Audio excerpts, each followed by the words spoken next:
The College Football Experience Week 7 Preview and Picks episode. The Sports Gambling Podcast Network is brought to you by Underdog Fantasy. Underdog is hooking up new customers. Yeah, play just $5. Get $100 in bonus funds when you sign up with our promo code TCE SGPN. And remember, as always, folks, to let it ride. Hey, this is LeGarrette Blunt, and you're listening to SGPN. Let it ride.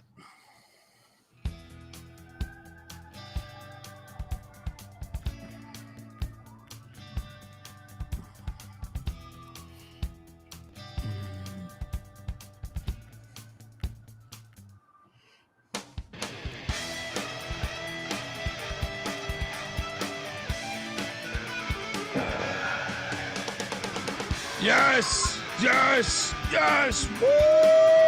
Welcome to the College Football Experience Week 7 Preview and Picks Edition. YouTube.com/The College Experience. Get on over there, hit that like and subscribe button.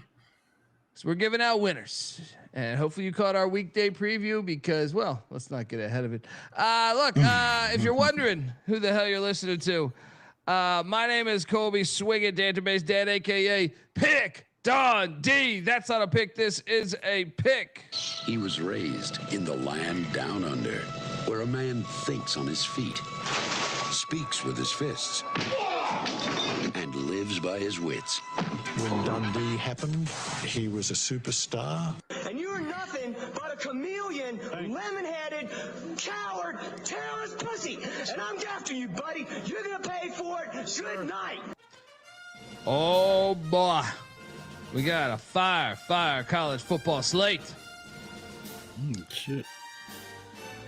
One of the best of the season so far. I think this might be number 2. I think week 4 was probably the best. Or was it 5? 4 or 5? What the fuck are we talking about? I am joined by my co-host. He is also the host of the College Basketball Experience. Go listen to those episodes. They're flying off the shelves. It is basically basketball season, folks.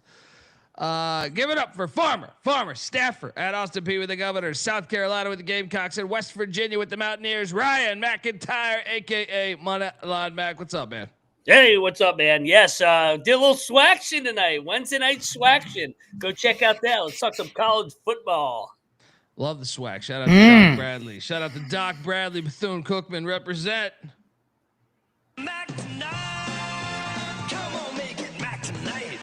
And we are also joined by third man in the booth. Some know him as the bet detective. Some know him as Scumbagger Vance or the man in the box. CJ Sullivan. He is the host of the Bottom Line Bobs. What's up, brother?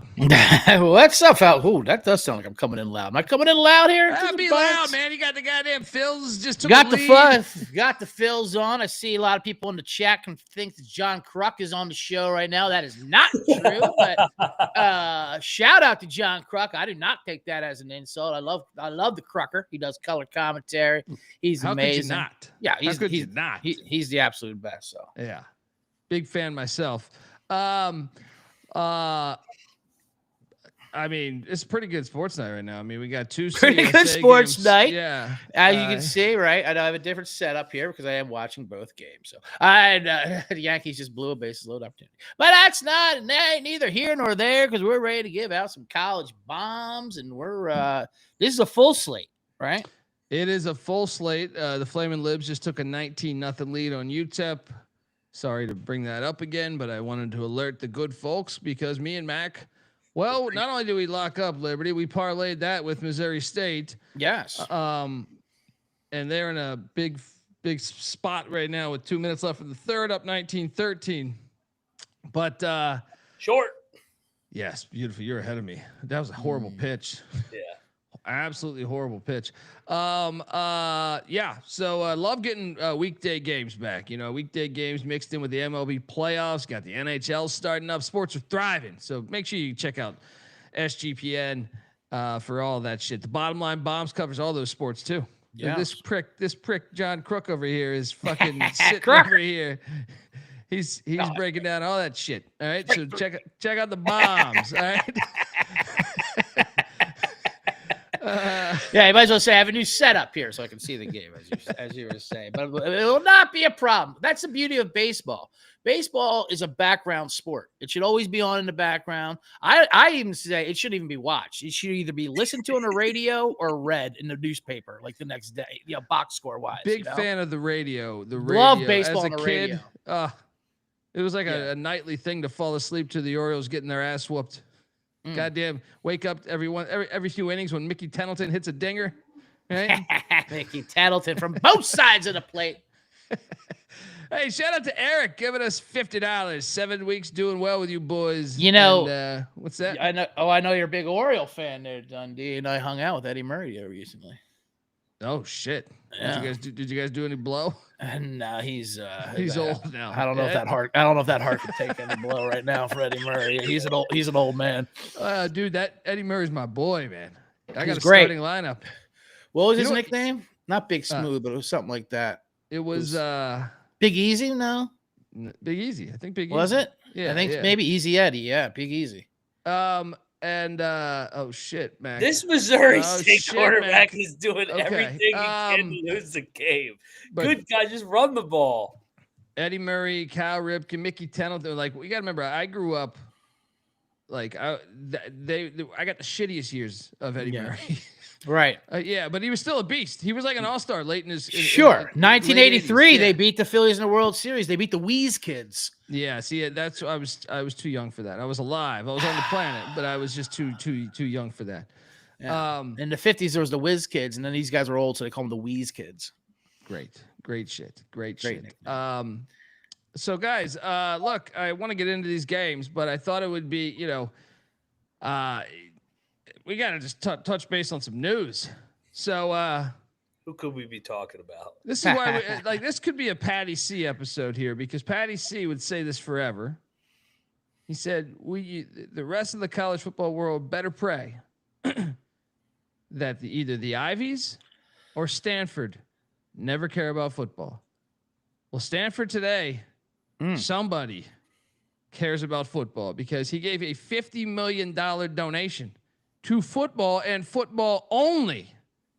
Football only. I like that. I like putting that on the fucking count. I don't want any of this any other horse shit. Swim team. Yeah, I don't want that. I don't want the water polo team in there. Any of your goddamn preppy fucking preps. Let's go. Man, they have like I remember when like all this shit was going crazy, when they joined the ACC and stuff, or when they, I guess, were in taboo, didn't know what conference they were going in. And then someone did like a report on what their rowing team spends in a year. And you're just like, oh my God. But then you're like, wait, it's Stanford. They can continue to do this. But that's probably why he specified, because he knows the rowing team spends a shit ton of money on, because, and a bunch of their leagues play like, I think they play like lacrosse and like some league, or soccer in the Northeast or some shit like that. But $50 million donation, Bet Detective. Amazing. Flaming lips with an interception there, but that's something serious for football. Only one damn guy, $50 million. Watch out for these Stanford Cardinal moving forward. Mac, your thoughts? Yeah, you can buy a lot of tree huggers with that money. I mean, they watch out for Stanford in that ACC, man. That could Palo Alto. That could be a tough trip out on the farm now. Who was that? Tiger Woods? Who gave that money? No, they not. No. Wait, they did announce who. It was like some dude from like North Dakota, I think, that we went to Stanford. But he played on the football team in like 1980. So some billionaire that played on the football team in like the early 80s. I think I read it while I was at ACC Media Days, and then I started to fall asleep. But pretty big news out of Palo Alto there. All right, let's jump to this. Look, Bet Detective, we did our weekday preview. There's 2 games on now. Obviously, we can't ask you about those. But tomorrow there is another CUSA thriller as Louisiana Tech heads into Fifth Third Bank Stadium in Kennesaw, Georgia. Right. La Tech's laying 5.5. Do you have a play on this one? I do. Yeah, I like La Tech here a lot, actually. I think this is great because we are on Kennesaw. Really? How about this? Over the last 12 years, and That's a routine pop-up. College football teams. Where was I? Despite getting less than 250 yards of offense, have used that victory to build momentum, going 80 and 53. That's 60% against the spread in the following contest. So I don't know. I think La Tech. I mean, I don't know. I think the talent is just. I mean, like Kennesaw's okay, but I don't know. They're off to a decent start. But they're just two. These are just two different level programs, I think. Well, yeah, they're 6.5 on MGM bet. Says Mr. They're the class of the Conference USA. They're 5-0 against the spread. What are we talking about? They got Western Kentucky on deck. I think that's the logic. Fuck who they got on deck. This is goddamn Friday night in Kennesaw. Or is it Thursday? Thursday night. Thursday night in Kennesaw. I ain't looking ahead of shit. There we go. Lock me up, La Tech. Lock the battle. Oh, yeah, there we go. There we go. Now we got a problem. Now we got a problem. Whoa. We got a battle in Kennesaw, Georgia. Where do we Bet detective on a midnight train. Where do we bring back this? Mac, Dundee on these Kennesaw Owls. Who will win this bet? Where do we bring this guy back? Remember this shit? Where is it? Oh, yeah.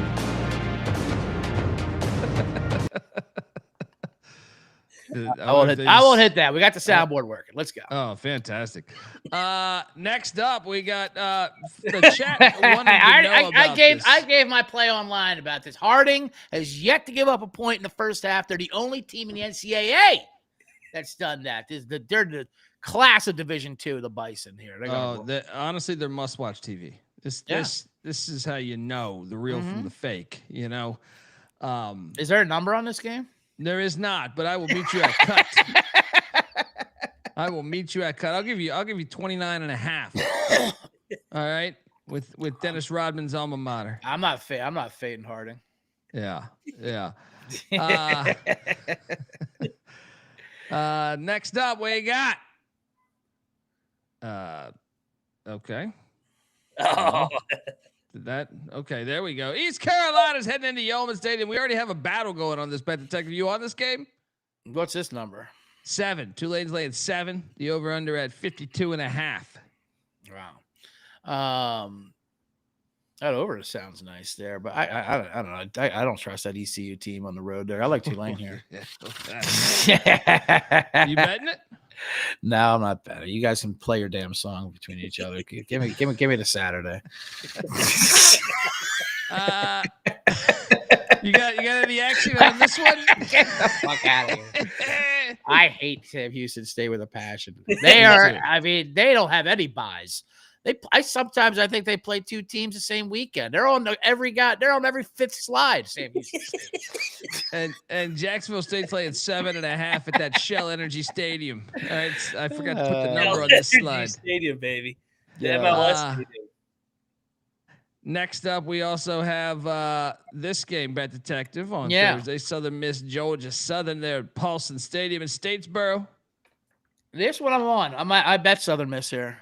Yeah, that's a battle because I'm battling Mac. I'm on Southern. You're on the winner chicken dinner side. All right. Yeah, I mean they destroyed Jacksonville State last week. 17, and they had a bye, right? Yeah. I like Charlie Huff. There was a lot of buzz about them coming on. I think it kind of rubbed off when, that week 1 loss to Mississippi State. But, Mississippi State's good, it turns out. We didn't realize that, And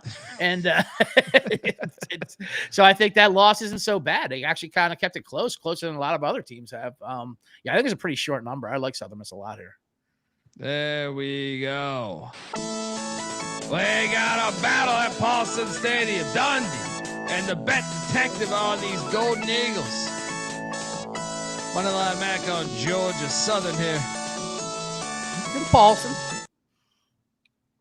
Next up, we go to Friday, South Florida and North Texas. It is a good game. It's a great game. And I think me and Mac both took North Texas, if memory serves me correct. I know I did. Bet detective, you got to play on this one? South Florida's got the better schedule. I don't know who really North Texas is really beaten, but they do look like they're on a mission sometimes. I think South Florida's a better team. I'm not playing it. I'm not. I don't dare. They gave students the day off. Yeah, I don't dare fuck around in Denton, and I don't mess with Texas. Oh God, in Texas, baby. Yeah, Students get the day off. Everyone do that means this place is going to burn down. That means this place is going to burn down. Yeah. That should be a great game. I'll pick South Florida, but I'm not betting it. Alrighty, next up we got Fresno State at Colorado State. I think we did battle here, me and Mac. Yeah, I don't know. I can't take Colorado State. I mean, I just can't take them. Terrible. Fresno's coming off the rivalry game. We were on Nevada there. Oh, They yeah. kind of mess around a bit, though. They don't really win by margin when they should. I'll still take Fresno State. Colorado State, good God. Yeah, I'm on Fresno. That was the battle. God. Yeah, I can understand. I'm not betting it, but and then the nightcap. ugh. Washington, you got to lay 10.5. You got to lock this up. Rutgers ain't gonna fuck. They're gonna get destroyed. No. Yeah, no, Washington's definitely. I don't like how Washington had to go to Maryland and now they're coming back. It seems like they have the worst travel, even though it's a home game somehow. But Rutgers is coming with them. Yeah, no, Washington. I mean, they did come back. We had them on our card. Fuck them for. I hate that they won. Oh yeah, fucking down 20-0, and they come back. It was classic Maryland. It has the decency to lose outright if you're not going to cover Washington. Yeah. Hey, 4-3 for the back of the box still last week. Yes, sir. 4-3, Mac in a box, and I want to even say, all right, Washington was a loss. It was a travel spot, but Wyoming. I mean, two block punts for touchdown. Well, I mean, what in the good God? 3 block punts for the game. Two for touchdowns. Almost a fourth. Oh, that might have been the worst coaching job I've seen in my life. Like, how do you not after the second one goes for a touchdown, say, all right, guys, at halftime, we are practicing this the entire fucking halftime. We are changing our block protection schemes because something is clearly way the fuck off. Honestly, watch the tape on all of those blocks and even the fourth one that almost gets blocked. They stay in the same protection. So one of the absolute worst coaching jobs I've seen so far this season. Yeah, I'm out on Savell, man. He sucks. How do you fuck that up, man? How do you fuck that up that many times? But yeah, so I'm actually on Washington. I actually bet that earlier today. I'll tell you on that. I like Washington here. I mean, I'll bet it. Fade the East Coast. It just makes sense. Yeah. Yeah, let's go. This team suck going out west. Let's go. How about that total? 59.5. I mean, if you would have told me that preseason with Rutgers, I mean, Rutgers is the offense is the best it's been. No, I know, but coming in, you didn't think that. You thought they were going to be like rock fighters, but I still wonder how much going all the way to Seattle. Yeah, I mean, this is their best offense in a long time, probably like 15 years. There's going to be some sailgating going on up there. Yeah, you would think this one might be their worst offensive output thus far potentially. Although Washington's defense is not great. Yeah, let's bet Washington there. Yeah. Triple lock there. Oh shit! It was almost a pick by UTEP. We got a triple lock on these dogs of Washington. Friends through eternity, loyalty, honesty will stay together through thick or thin. Friends forever will be together. We're up top 'cause we play to win. All right, let's get to Saturday morning's action. But before we do that, I want to let you know the college football experience is brought to you by, us. We are part of the Sports Gambling Podcast Network. Download the SGPN app in the App Store or Google Play Store for easy, free access to all of SGPN's picks, podcasts, written content, articles. You're going to get all that shit for free. So do that and let it ride. We're also brought to you by MyBookie.ag. MyBookie is your place to bet on football. and everything else. They're prop builders second to none. Their motto is bet on anything, anywhere, anytime. You can easily deposit, get lightning fast payouts using crypto. Head on over to mybookie.ag, and when you do, use our promo code TCESGPN for 100% bet back bonus up to $500 for new customers. That's mybookie.ag, promo code TCESGPN. And we're also brought to you by NoVig. NoVig is America's #1 sports prediction market. And since it's an exchange, you know you are getting some of the best prices out there. NoVig's available in 35 different states. Download the NoVig app and get $50 when you spend $5 if you use our promo code SGPN. So get in on the action with NoVig, promo code SGPN.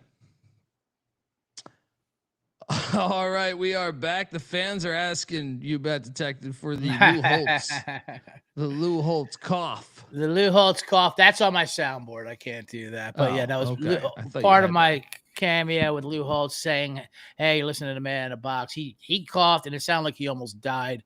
One take, sends it out. Doesn't matter. No editing. God bless him. God bless Lou. I don't know what kids are holding him up hostage, making him do this shit, but I love it. Ryan Day wants a piece of him still. He's a capitalist. I know, Ryan Day, a piece of shit.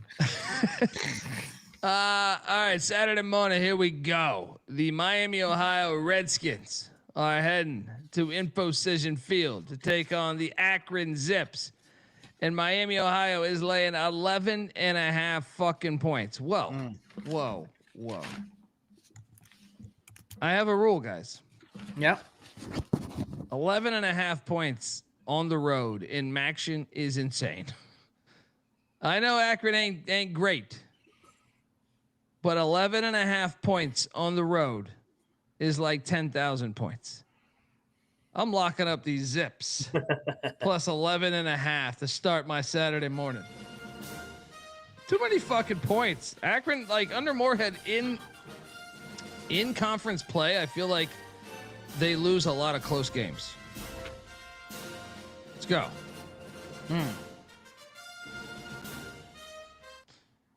Bet Detective, what are you doing here in Infocision? I tell you what, I wouldn't suggest waking up Saturday morning and starting your day off by locking up Akron ever. It's going to be a wonderful morning.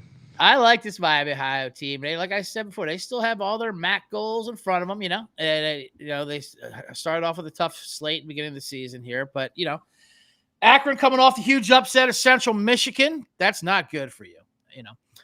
Road teams in this series 10-2 against the spread. Last 12 of this series here. Akron, here's another stat for you: 36% against the spread at home since 2016. They're just awful. Yeah, give me. I think Miami Ohio buries them. This would be like a 20-point win. I'll say this: the guy before Moorhead. Oh, he was horrible. They had someone for a couple years before Moorhead. Before that was Terry Bowden. Terry Bowden would have covered this at like 7 straight years.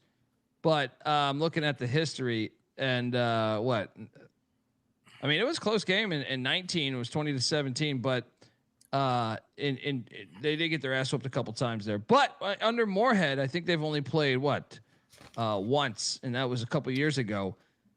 And Miami won 19-0, but he's building this thing. They're better. And I agree. I usually don't like to lay MAC points on the road with mid-tier MAC teams. What? No, me and NC Nick and Patty C had a rule like pretty much like double digits, unless it's Toledo. So the only one where you could kind of go like, so that's the logic here. Mac, what are you doing here? I'm laying it with Miami of Ohio. I think. Yes, sir.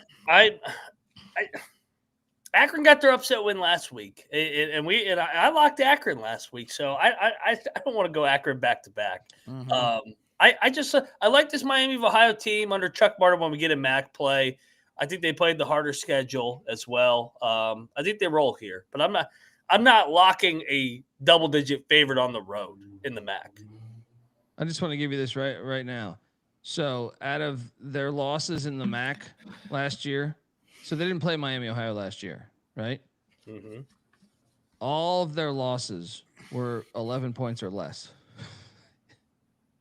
So, Ohio. There's one. Ohio got 20. So every other one, Bowling Green 7, Western Michigan 10, Buffalo 11, Northern Illinois 7. So like they play the MAC close, man. That's the thing. I've had these win totals with Akron the past couple of years, and they've been absolutely like I've lost money on them, but they lose. It's almost like the reverse Chris Creighton shit of like they just can't win a fucking close game.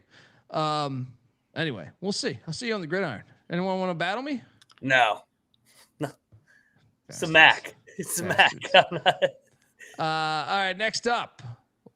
We're heading to Columbia, Missouri, where Alabama's laying 3.5, and Missouri's played absolutely well, I guess Kansas and South Carolina, but they haven't hit the road yet, is my point.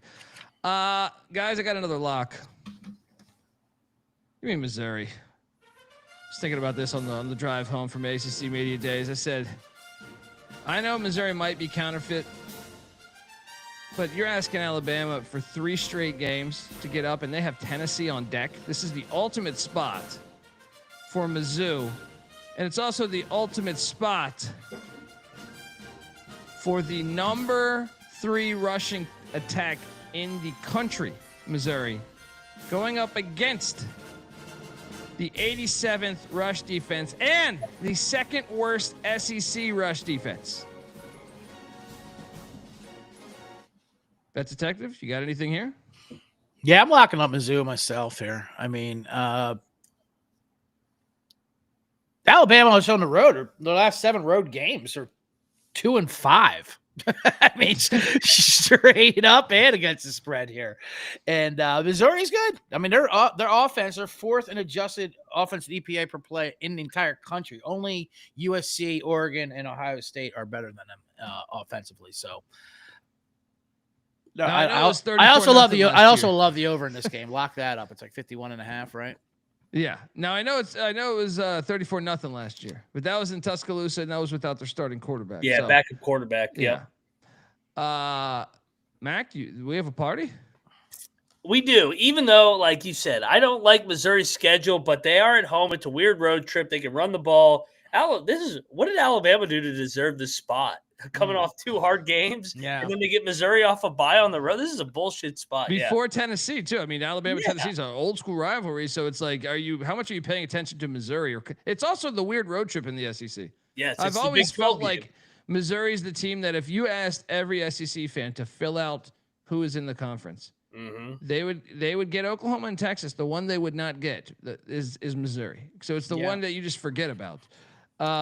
Missouri's defense is pretty good too. I don't think Alabama's going to be able to run the ball well on them. I don't think so either. I think that Moore is a favorite on the road. That's been a good system. Yeah, that's all it is. How about this? Right now, Missouri's got the number 1 rush defense in the country and the 7th best pass defense. So let's go. And Drinkowitz, I think they're 9-3 against the spread with him so far. Like, I like everything lines up here for Mizzou. Off the bye. All right, folks. Triple lock on these Missouri Tigers. Friends through eternity, loyalty, honesty will stay together through thick or thin. Friends forever will be together. We're up top 'cause we play to win. Fucking Middle Tennessee. Get the fuck Dude, the fucking ref. Did you see that bullshit ass call by the referee that gave Middle Tennessee this drive? Bullshit ass game. All right. Next up, we got the UCLA Bruins. Gosh, I hate to do this, but I just feel like there's a lot of locks just right from the start. UCLA's catching 8.5 at legendary Spartan Stadium in East Lansing in a series that goes back to 54. Bet Detective. Okay. I'm on Michigan State here. I'll lay the 8.5 lock. When you storm the field, I don't care if it's 16 people. All right. They won their Super Bowl last week. I think Sparty desperately needs a win. They found something with their backup quarterback, so I don't even know how much. I don't know what their quarterback situation is, and I'm not panicking because I don't think UCLA is that good. I think that especially when they're going to the East Coast time zone, no, lock Michigan State minus the points. 3 for 3 right now. Who am I, Mac? Bet Detective, what are you doing here? I'm gonna ride this momentum. I don't know if they stormed a field or it was a little girl security guard couldn't catch up. I got the videotape. Yeah, let's catch that. Shit's hilarious. I got the goddamn videotape, Bet Detective. Yeah. Let me load this thing up. But Mac, what are you doing here? Yeah, I'm fading Nico off the win. Give me Sparty all day, Jonathan Smith and company. I think they need this game like blood, man. They're sitting here at 3-2. They got a thin margin to get to a bowl game. I thought that Nebraska game was a phony final score. It was Michigan State had the lead in the third quarter. Yeah, they should have won. They should have won that game. They should have won that game, but we were on that. Jonathan Smith, by the way, yeah, he might need it because he doesn't get it. He's 0-7 against the spread as a favorite so far. They have good offense. They have no secondary. And new Heisel Jr., he's got them scheming now. Come on now. What are we talking about? Whoa. I mean, you had this happen last week. Yeah, they scored.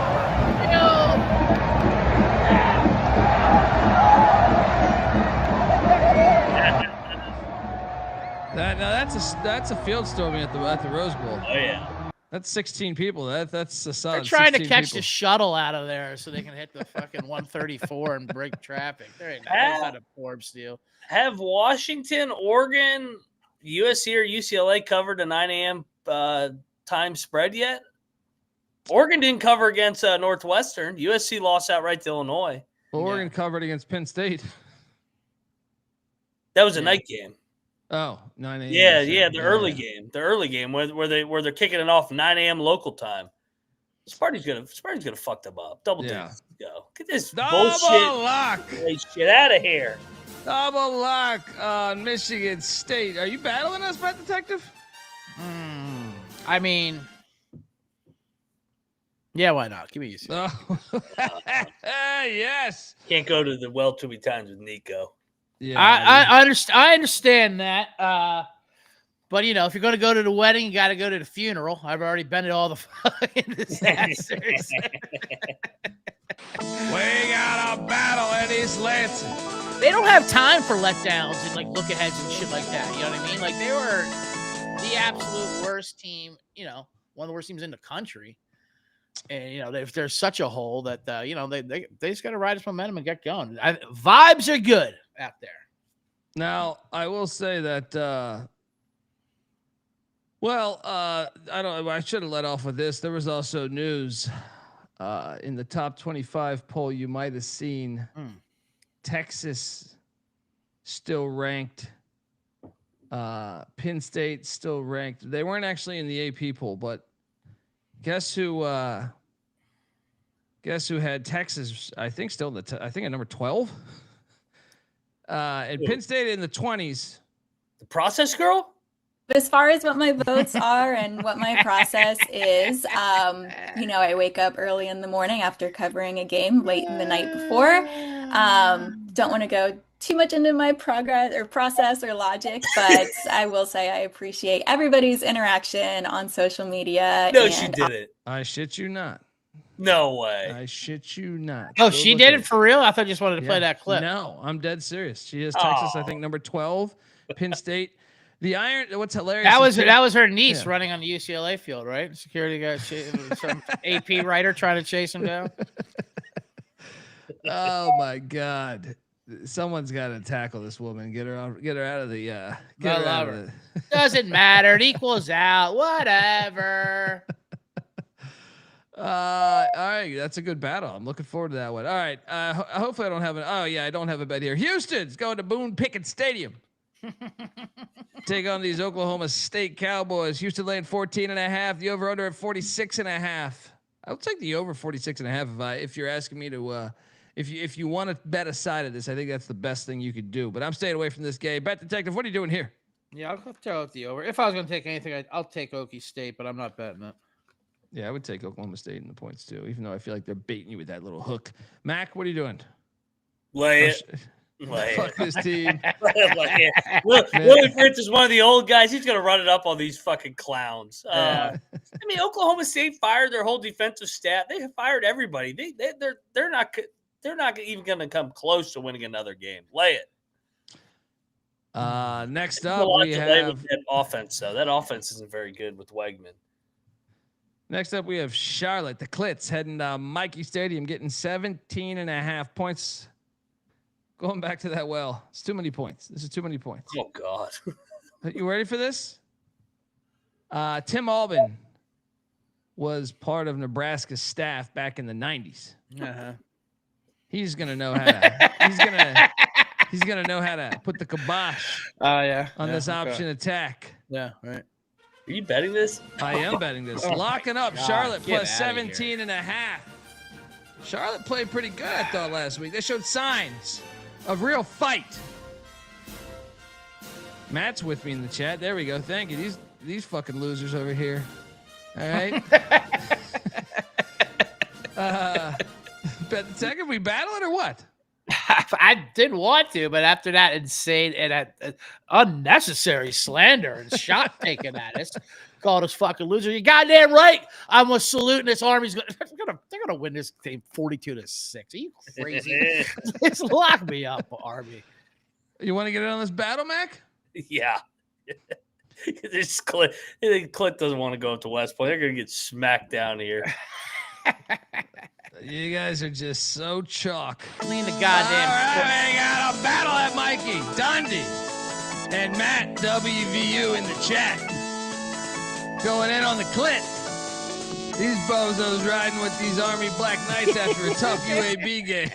Yeah, tough UAB game. Everybody wanted UAB last week in the chat too, you dumbasses. Man, I'm feeling good tonight. Maybe I'll I'm go against my boy Munkin. I might even have another bet for you right here. Uh-oh. Because these Ohio State Buckeyes are heading to Illinois Memorial Stadium. Man. Take on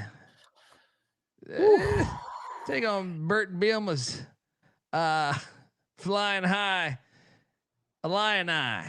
Ohio State's laid 14.5, the over under at 49.5. Hear me out here. What if, I know Ohio State's looks great, but what if none of the teams on their schedule are any good? Texas has not beat an FBS school or a Power 5 school yet. Grambling is ass, even though they just had Orgeron giving them a pep talk throughout the week. Ohio, who we thought, hey, they're going to win the MAC. Well, they open up MAC play, they lose to Ball State. Does that Orgeron have black in him? I mean, I know his voice sounds like a fucking. It sounds like a black. Sounds like a black box or like a black lung at least. Like he has a tracheotomy, but that's hilarious. He's talking like Grambling. Shout out to Joe in the chat. I love that. I know that reference. And then Washington, who I took a future on to make the college football playoffs. I'll be honest, they don't look great to me this year, even though we are betting them against Rutgers. And Minnesota, I know it to be complete ass. So what if there is a world that they've played absolutely no good teams so far? It's in Champaign. I think I'm not calling for the Illini to win out, but I just think 14.5 might be a little steep. So give me the most experienced team. Well, they brought back the most experience in the country. I know that didn't work when they went to, I said that same nugget when they went to Bloomington, but I think this line's a little off. Give me the 14.5 of the Illini. Lock them up. Fat Detective, what are you doing here? Yeah, I think it's a bit. I think it's been inflated there. I mean, Ohio State's defense is great. They're probably the only unit I trust in the entire country, really, as far as being the best. But yeah, BM at home, 14.5. I'll take that. It'll be a raucous atmosphere out there in Champaign. There. Storm watch, baby. Yeah, I mean, I don't it think is they're storm gonna watch, but it's definitely storm watch yeah. for sure. You know, they got that USC. They beat USC at home outright. Even though you're dismissing Washington a little bit, Washington played Ohio State pretty tough. They just couldn't score, and once it kind of towards the end, and Ohio State punched it in, it got away from them. That defense did shut them down, but I think Washington against that Colorado State, who's terrible, is the one that in the Maryland game. When I put the Maryland game and the Colorado State game on, I'm like, yeah, how good is Washington? You know what I mean? Like, yeah. But it is a I like Illinois here. Do we have a triple lock, Mac? Yes, I mean, everybody was out on Illinois after the Indiana game, rightfully so. But then they came back and beat USC at home. They're good in Champaign, veteran group. 14.5 is a lot of fucking points, man. Especially because I don't really trust this Ohio State offense. Right. So, yeah. Give me the points.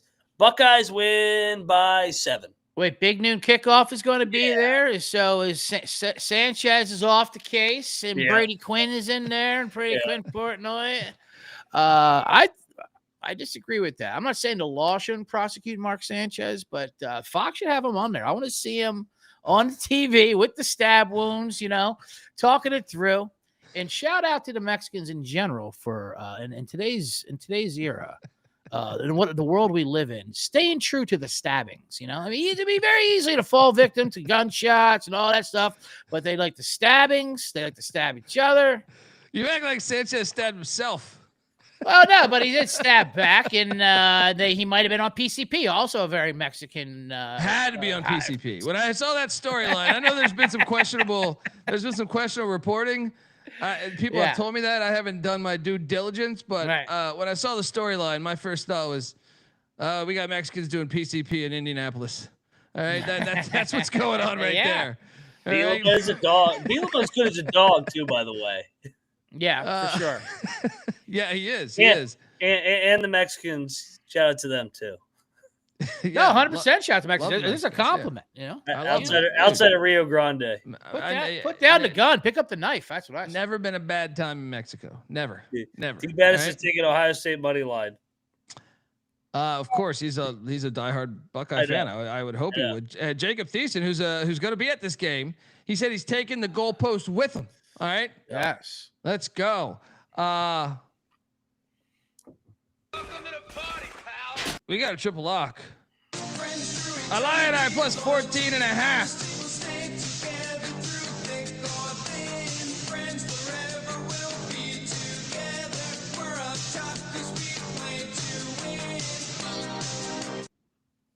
All right. Next up, we're going to Harrisonburg, Virginia, Bridgeforth Connect Stadium. The Raging Cajuns. First time they're ever taking on these Dukes. Yeah. JMU laying 17.5. I'll lay it. No bet. Bet detective. What are you doing here? I mean, I like these Patty C's, but it's a big number for a low total. That's always a needle you got to thread there when it's like, you got to win by 20, but yet stay under 45. That doesn't correlate. I'll take Louisiana, but I won't bet it. Mac? I'm gonna lay it with JMU. They went through the motions last week, and they could have damn lost at Georgia State. I mean, that was a hell of a game. 14-7 is a 19.5 point favorite. I think they bounced back. I think they put it on this phony ass Louisiana team. This team's counterfeit. They are. I don't know why I dislike them. I just don't like their brand of football. You know what I like though? The battle of the fucking I-75. Yeah. All right. Bowling Green, Toledo. If you go to Toledo's campus, they have a rocket aimed at midfield for the Bowling Green Falcons. It's a great rivalry. It goes back to 1919. Battle of I-75. You're looking live, Bet Detective. There you go. Toledo's live at 75. Toledo is laying 10.5. The over/under at 50.5. Now, here's what the interesting thing here is. I feel like Toledo kind of fucks them up once they go to the Doit. Right? This is like a road team thing. The road team, I don't know about fucks them up, but they win. The road team wins. So like Toledo won. Yeah. And some of those have been close though. One was like, I remember wasn't it like 42-41 or some shit like that. Maybe it was 32-31. But these games are always kind of wacky for the most part. But Eddie George, new to the rivalry, 10.5 points. I'm laying it. Toledo, lay it. Bet Detective, what are you doing here? Yeah, I agree. Normally I don't trust our guy there, Jason Candle, with a double-digit favor. He's untrustworthy, but this is different. Bowling Green beat them last year, stunned them on the road with that 42-26 upset. That's obviously motivation here. Revenge betting. Double-digit road favorites in the revenge roll are 56% against the spread since 2016. I think Toledo's. I agree with you guys. I think Toledo lays it on them. I think this line should be around 16. I think they win this game by 20. And they need to bring back the old trophy, the peace pipe. That shit was fire. Yeah, they're better and they're motivated. If you get a motivated Toledo team, they're gonna smack it down. I'm locking up Toledo here. Ooh, I like it. Maybe, I'm reading about their rivalry. It's a Battle of I-75, but the old school people call it the Black Swamp Showdown. Bet Detective. Ooh, that I like. Mac, what are you doing here in Bowling Green, Ohio, at the Doit? Black Showdown beatdown. I think Toledo rolls by 3 touchdowns. I think off the bye, they already got their double-digit voodoo loss out of the way that they have once a year under Candle for whatever reason.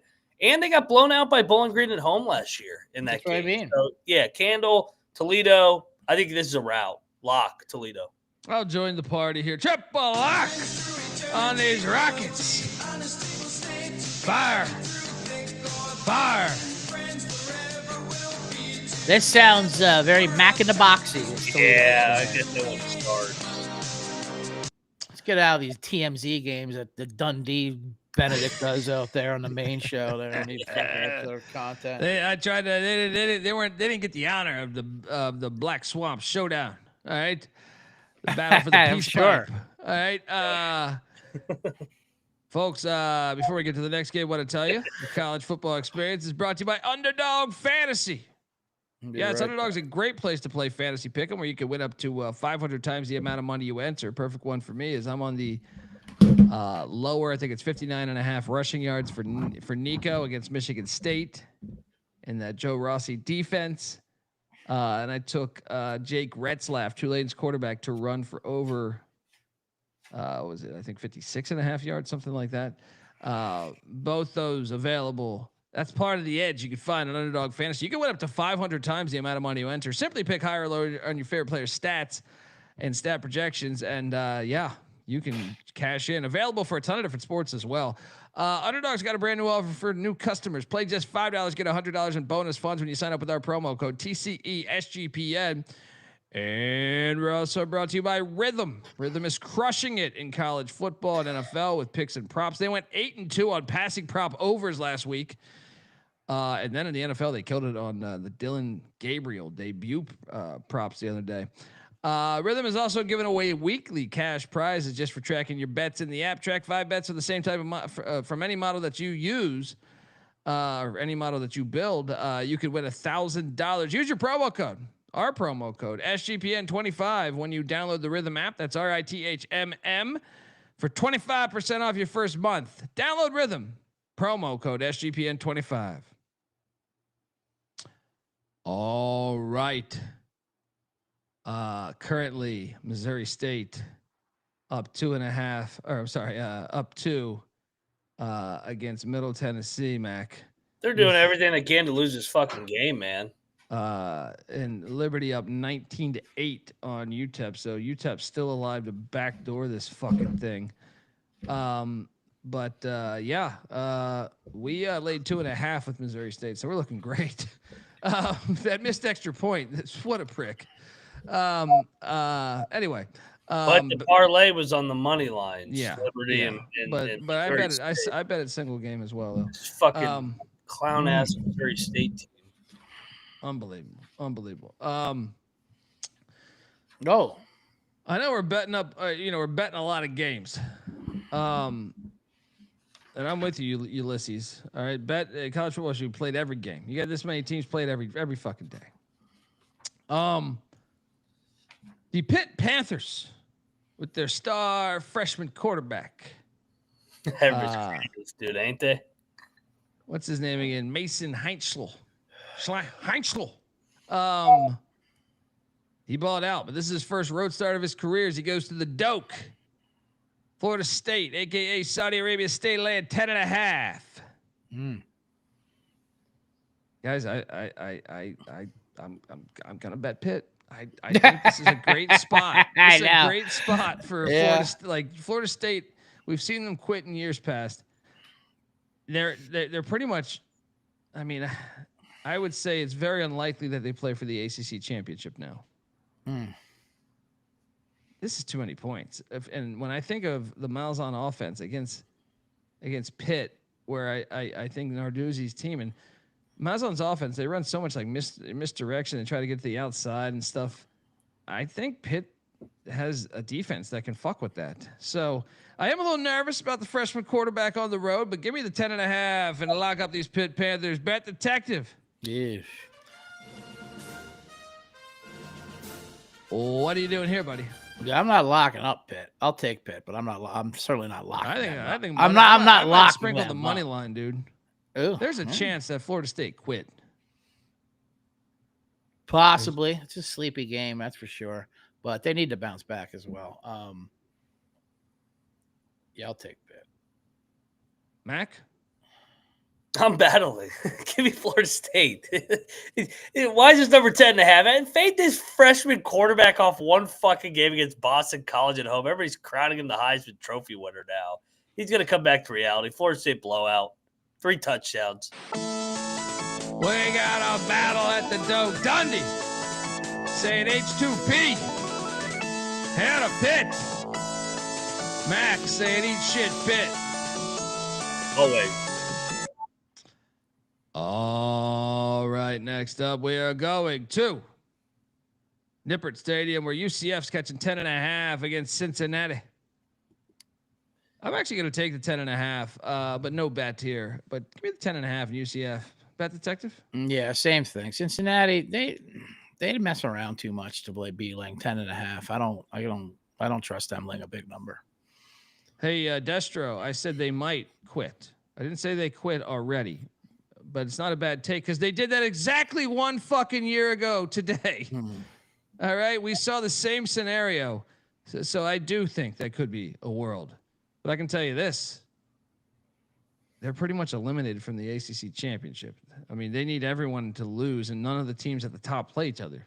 So you need a lot of help. Mac, what are you doing here? Is this a Satterfield game where they just shit the bed? I think UCF could give them the game. I think UCF could give them the game too. And, I mean, Cincinnati off the big Iowa State win. That was a huge spot. And which they tried to lose. Yeah. I'm going to bet UCF. I don't think UCF's that bad. They gave away that Kansas. They're not game. that bad. They're actually better Rack than them I up. thought they would be. Let's go. For you guys? It's not too cold yet up there in Cincy. I was talking about the big Phillies double play. Rack them up. But go ahead and lock it up too. Give me these nights. It's a one-possession game. Satterfield wins close games and loses close games. Yes. It's always close with Cincy. Double lock on these Golden Knights. Perhaps a Mac in the Box special. Don't induce action, dealer. The last 3 meetings have all been within 5 points. Every game's close with these 2. Yeah. Why do I get the feeling Liberty's going to UTEP's going to backdoor this? Iowa State didn't have their kicker last. They had a lot of injuries, but the kicker as well. They didn't have their top 2 kickers. Yeah, and so that definitely affected like how they were playing. I mean, it should have been a 1-score game for like the majority of the fourth quarter. Yeah. I mean, look, I think UCF's the correct side. I'm staying away though. Next up. Yes. $50 million richer. Love it. Stanford, the Cardinal, heading to Gerald Ford Stadium there in Dallas, Texas. A series that goes back to 1936. SMU's laid 18.5. I will take. I will say I think Frank Wright's got Stanford fighting hard. I think they can stay within this number. Stangs win by 16 or something. But give me the points. Bet detective? Yeah, absolutely. Coming off the bye, getting 19. They'll definitely keep this close. I not definitely, but I mean, with SMU's defense and Frank Reich's got them scoring. They've got like 26.5 points a game or something their last 3 games. The bye I think will definitely help them. I'm not gonna say they're live, but here's a stat for you. Teams playing as conference road dogs and more than 7 points after not having played in a couple weeks for the bye are 57% against the spread, 144-10 since 2010. Woo. But yeah, no, this is a different Stanford team. They're not good, but they're not terrible. Well, they fight hard, man. They do fight hard. Yeah, there's way too many points. It should be around 13. Mac? I will take Stanford. SMU has Clemson on deck. That's a big game. So I think 18.5 is a bit high. Give me Give me SMU to win by 14. Yeah, And- that sounds and- right. Also, shout out to Jen in the chat saying, remember Cincinnati's off the field storm. Yes, So Jen. They're off that's 2 another emotional angle. wins. Yeah. Shout out to Danny Dumbshit giving us $50. Really appreciate that.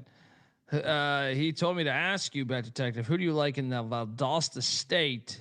Mike Leach is and how Mummy's old stomping grounds as they head to Johnson Haygood Stadium to take on the Citadel. Oh, well, that pick is actually $100 on my Dub Club's premium package, so I can't release that now for a mere $49.99. Dumb Danny, come on, Danny. Well, I can tell you this: it's a beautiful game to go to. If you're in the area, you're getting air raid against triple option, and that is always awesome. They're like alive. There you go. Next up, Washington State's heading to Hotty Toddy to take on Ole Miss. Why is this being played? I this is mean, what brilliant. is this? I think Wake Forest canceled a game against Ole Miss. I know you could ask, well, why would Ole Miss go out of their way to schedule Wake Forest of all teams? I don't know, but I think they're to blame. I think Kiffin's been, but yeah, Washington State need to find some. I mean, they're all over the place, aren't they? At Virginia next week. Yeah, they're in Charlottesville. Did you see what Lane Kiffin put on the bulletin board? He goes, first place in the SEC versus first place in the Pac-12. He's such a troll. He's on fire lately, man. He's America's best. Shout out to Griffin. He'll be at the game in Oxford. Cougs shock Ole Miss out the gate off the bye. With Lane Train looking ahead to Georgia. I agree First with quarter that. money line. First quarter money line. And he also says, take the 33. Is it 33? I'm seeing 31.5, right? 32.5 out there. Yeah. It's 32.5, sure.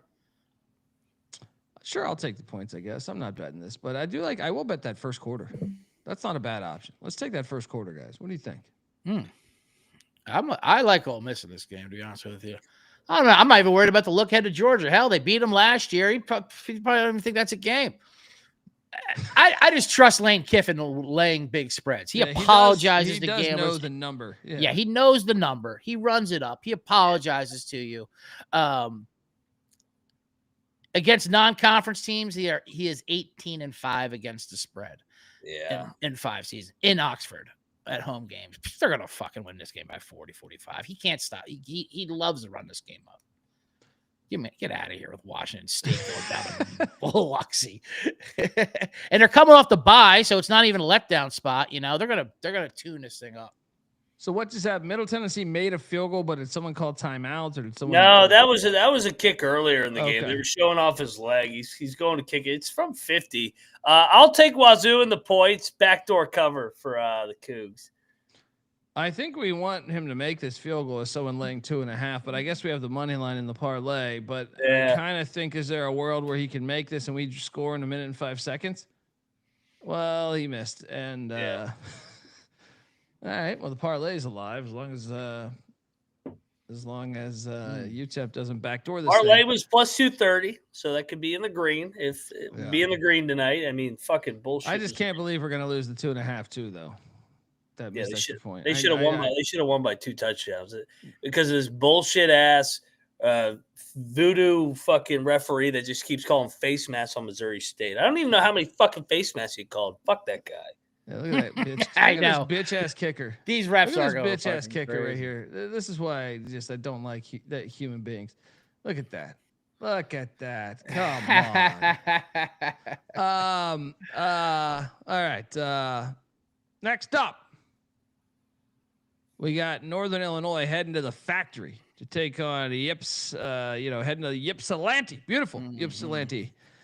In a series that goes back 98 years, Bet Detective. Oh my God! I mean, 98 years. well, this is football through and through right here. Northern Illinois is laying 1.5. Not so fast. Chris Creighton, man, they should have won last week.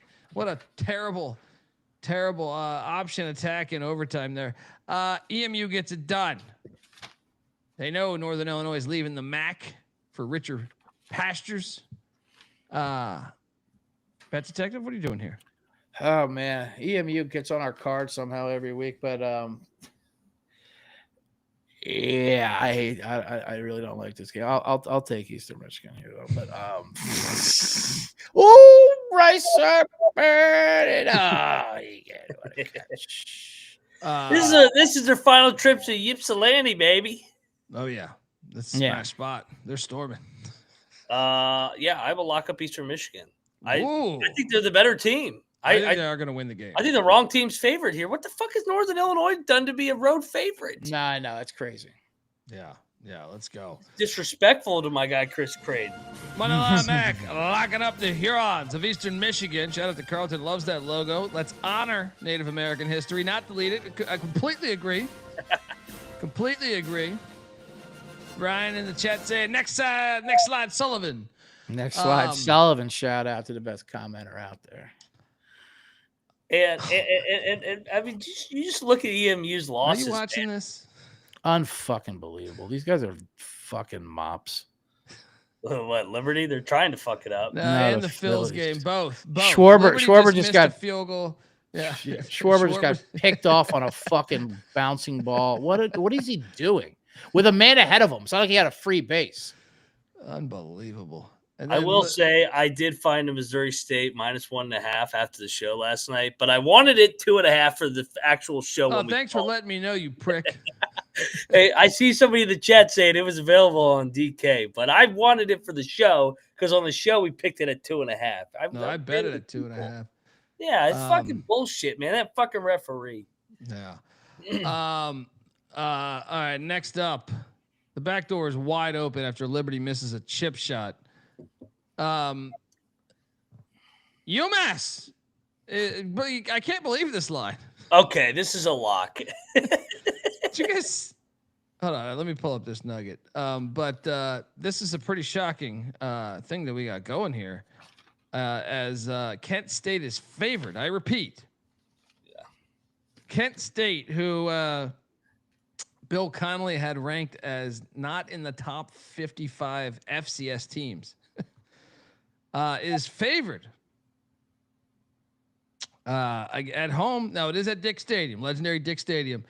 But I mean, this is a pretty remarkable line here. As let me find this nugget here. But guys, yeah, I tend to think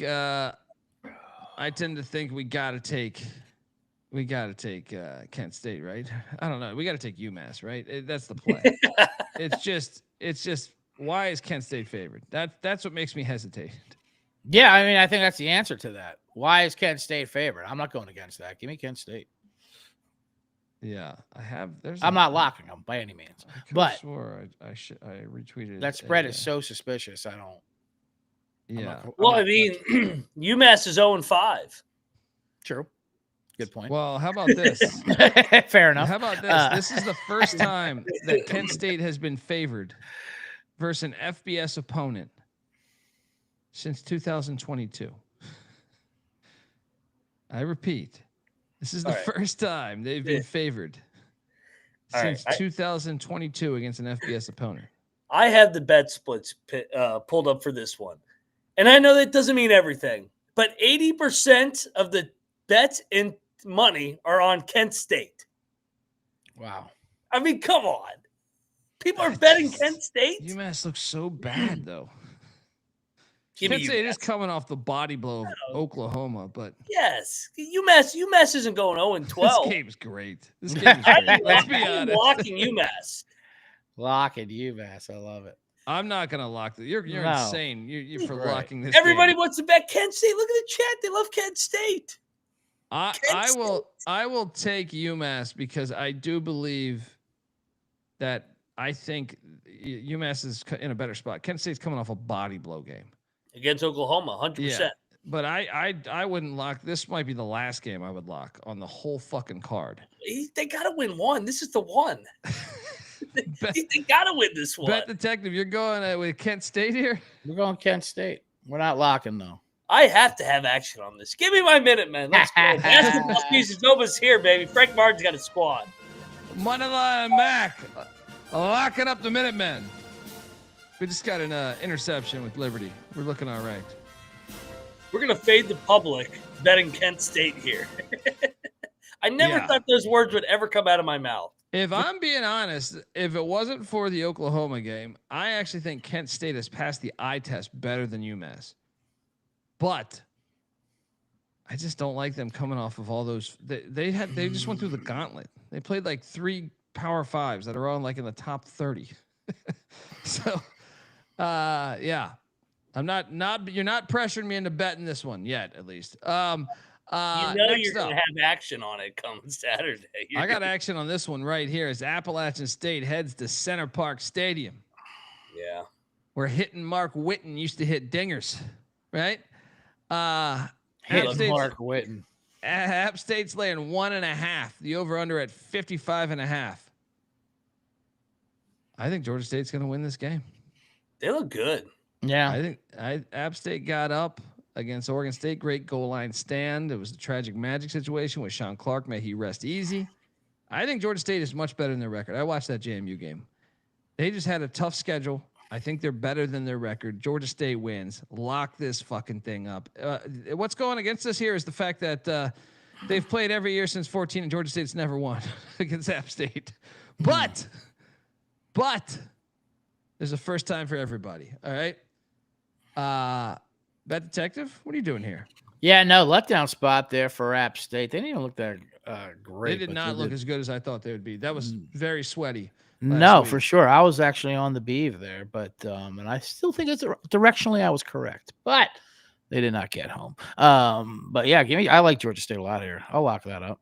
Yeah, double lock. Bets money line triple lock. You look at Georgia State has played a way harder schedule than App State. They are better than people realize. McGee's doing a good job. They're competitive, man.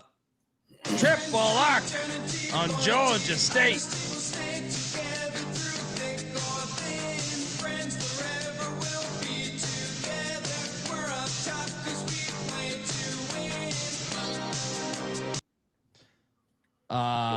Yeah, sorry, Abner. The 2.5 got us too, but we did have the money line parlay. Would they miss the extra point?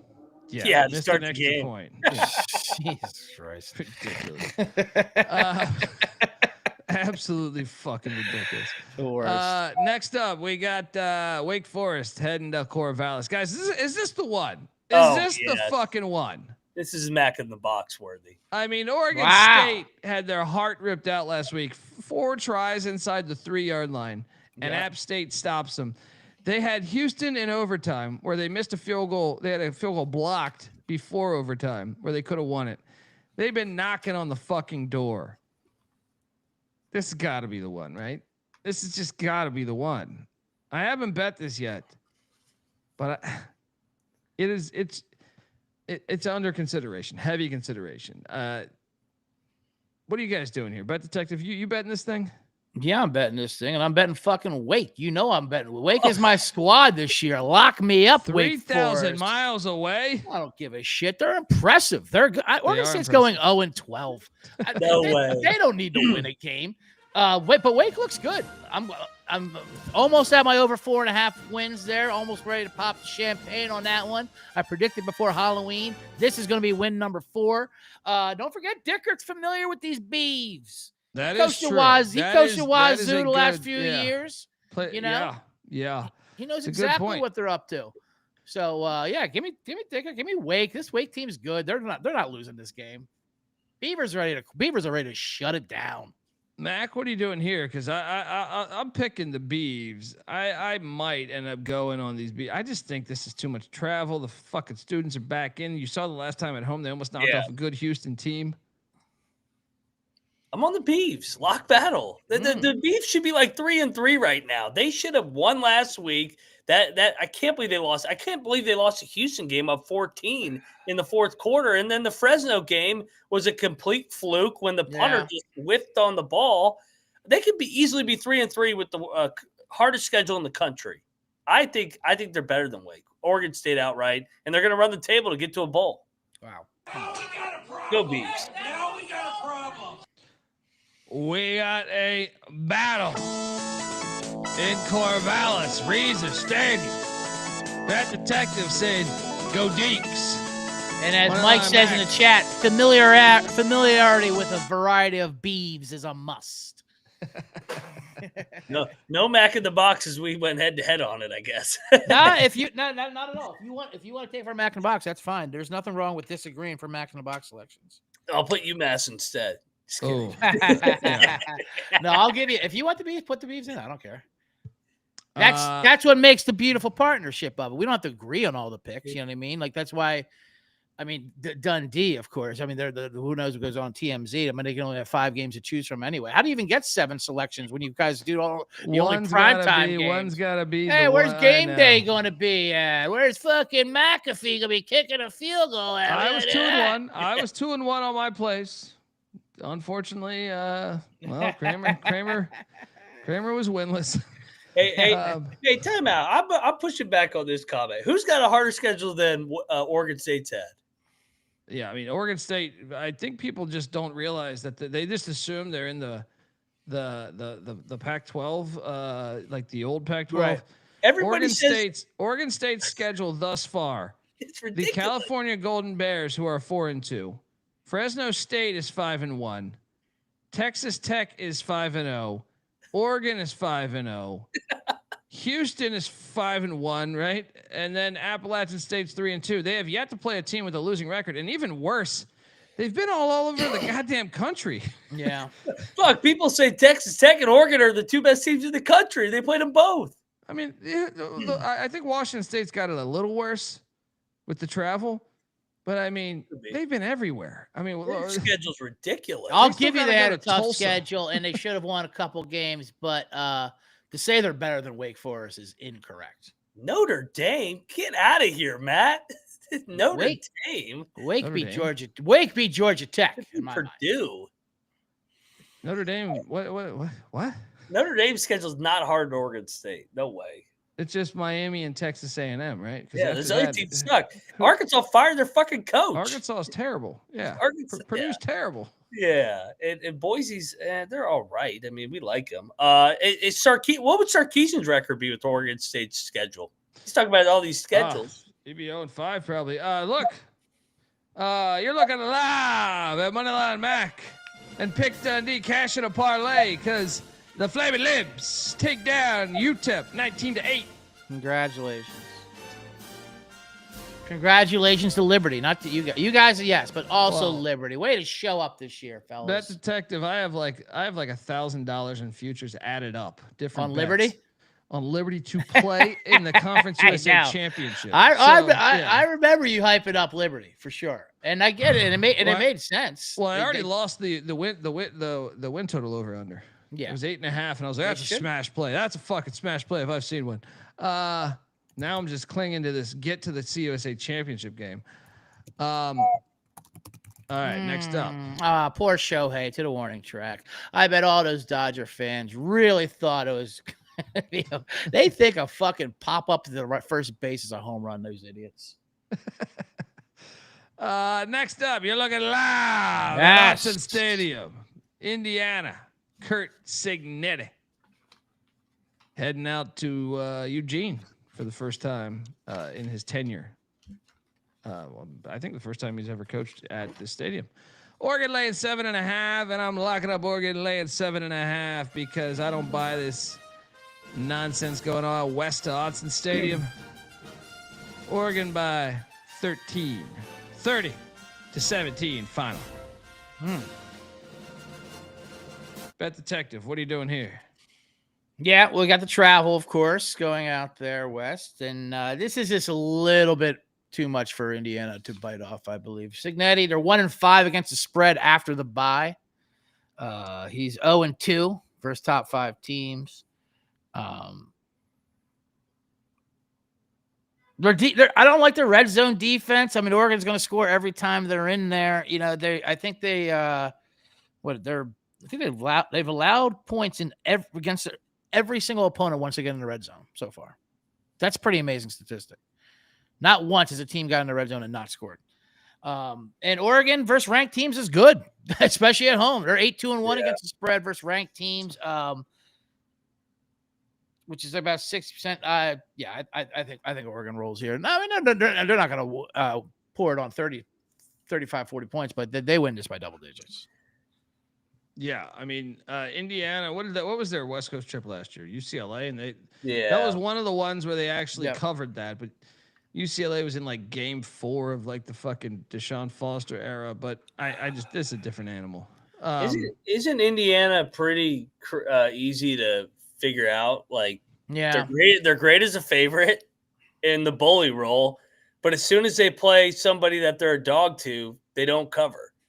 Ohio State last year, Notre Dame last year, Oregon this year. I think Oregon rolls them by double digits. Yeah. They're not winning then. They're not winning out there. No, it's not happening. And Lanning knows the number too. When he has a chance to be the bully, he runs it up as well. 100%. Remember when Colorado played them, and he's just like, "Yeah, we're not taking our foot off the gas." Or They're Gundy. doing clicks. Or Gundy. Right? Yeah. They're doing clicks. And we're sucking dicks. I mean ducks. No. No. They don't play for clicks. They only change their uniform at halftime, like they're doing a fucking episode of Dynasty.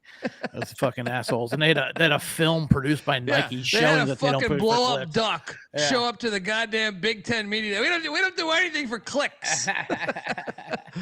But no, Lanning does do that though, and Cignetti does it, and this is a good opportunity to stick it to them. I think so. Yeah, let's go. You know, Lanning wants to run it up on Cignetti. Yeah, Oh, yeah. Oregon's gonna fuck them up. Triple lock. Quack quack.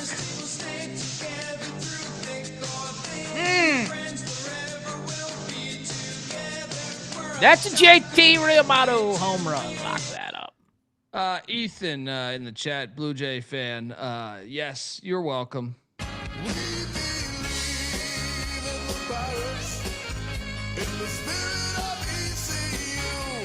100%, Ethan. Go Blue Jays. Fuck the Yanks.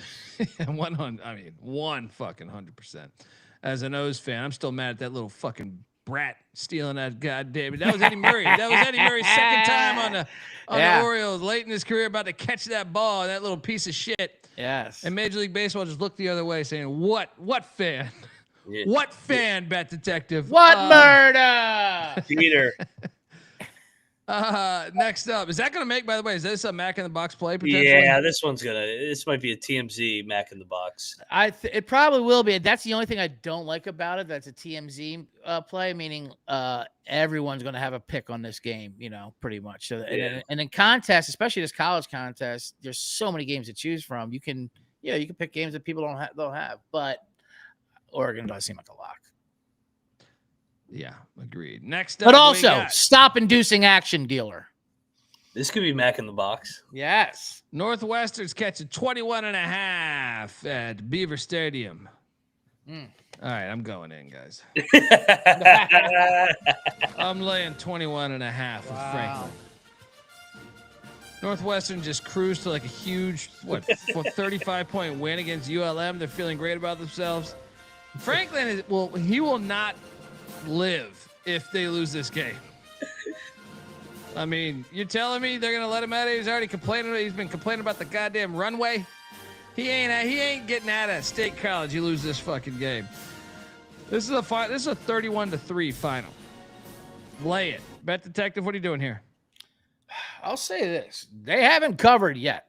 I mean, they're 0-5 against the spread. 0-6 if you go back to the Notre Dame playoff game too. Yeah, absolutely. And Franklin cares about that shit.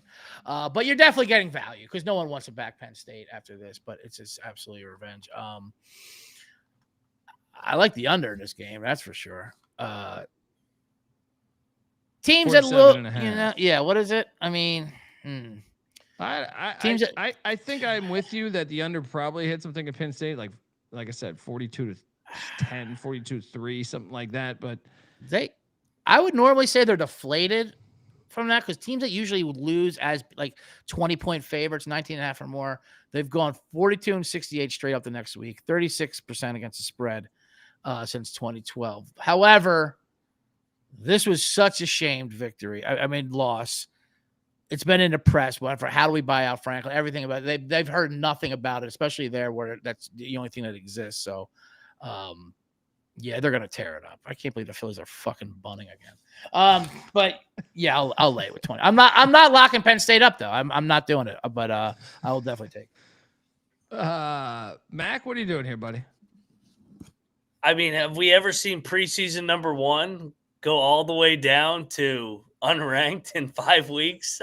Dude, you lose to UCLA and Northwestern back-to-back. He will be fired if he loses He's this been game. fired. Mm-hmm. I am locking up Penn State because this line in the preseason probably would have been 35. I think this is an all-time buy low spot. They haven't covered in 6 games for Mr. Cover. I think they're going to, the under is live. 45-0 Penn State. Okay. Double lock. Mac and Dundee on Penn State minus 21.5. This has got to be it. I mean, come on.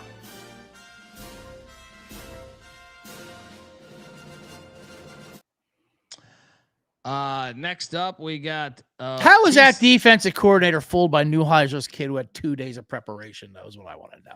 I mean, my God, what did they pay this fucking guy? $4 million. They stole him from Ohio State. Well, and how did they not make adjustments at halftime? He only had like 16 carries the first half. Yeah. It's like I don't get it. But TCU lay a 1.5 on the road at Bill Snyder Family Stadium against Kansas State with these great mascots right here. Bet Detective, right? Series goes back 103 years. I think K-State. Look, they covered for me. I know I had the money line. I'm still pissed about the money line not hitting. I think K-State's gonna get TCU here. Give me K-State. I haven't bet this. Don't think I will, but K-State, what the fuck's up with? And TCU looked like shit against Colorado. TCU ended up covering. If you got the 13.5 or pushing, but yeah, I'm on K-State. Curious what your guys' thoughts are on this game. Bet Detective, what are you doing here? That was a bad loss by K. We were on K-State plus the points, but we had money line too. That was won the game out. Oh my God, that was gross how they lost. Like, that was just absolutely disgusting. TCU, I mean, I don't know.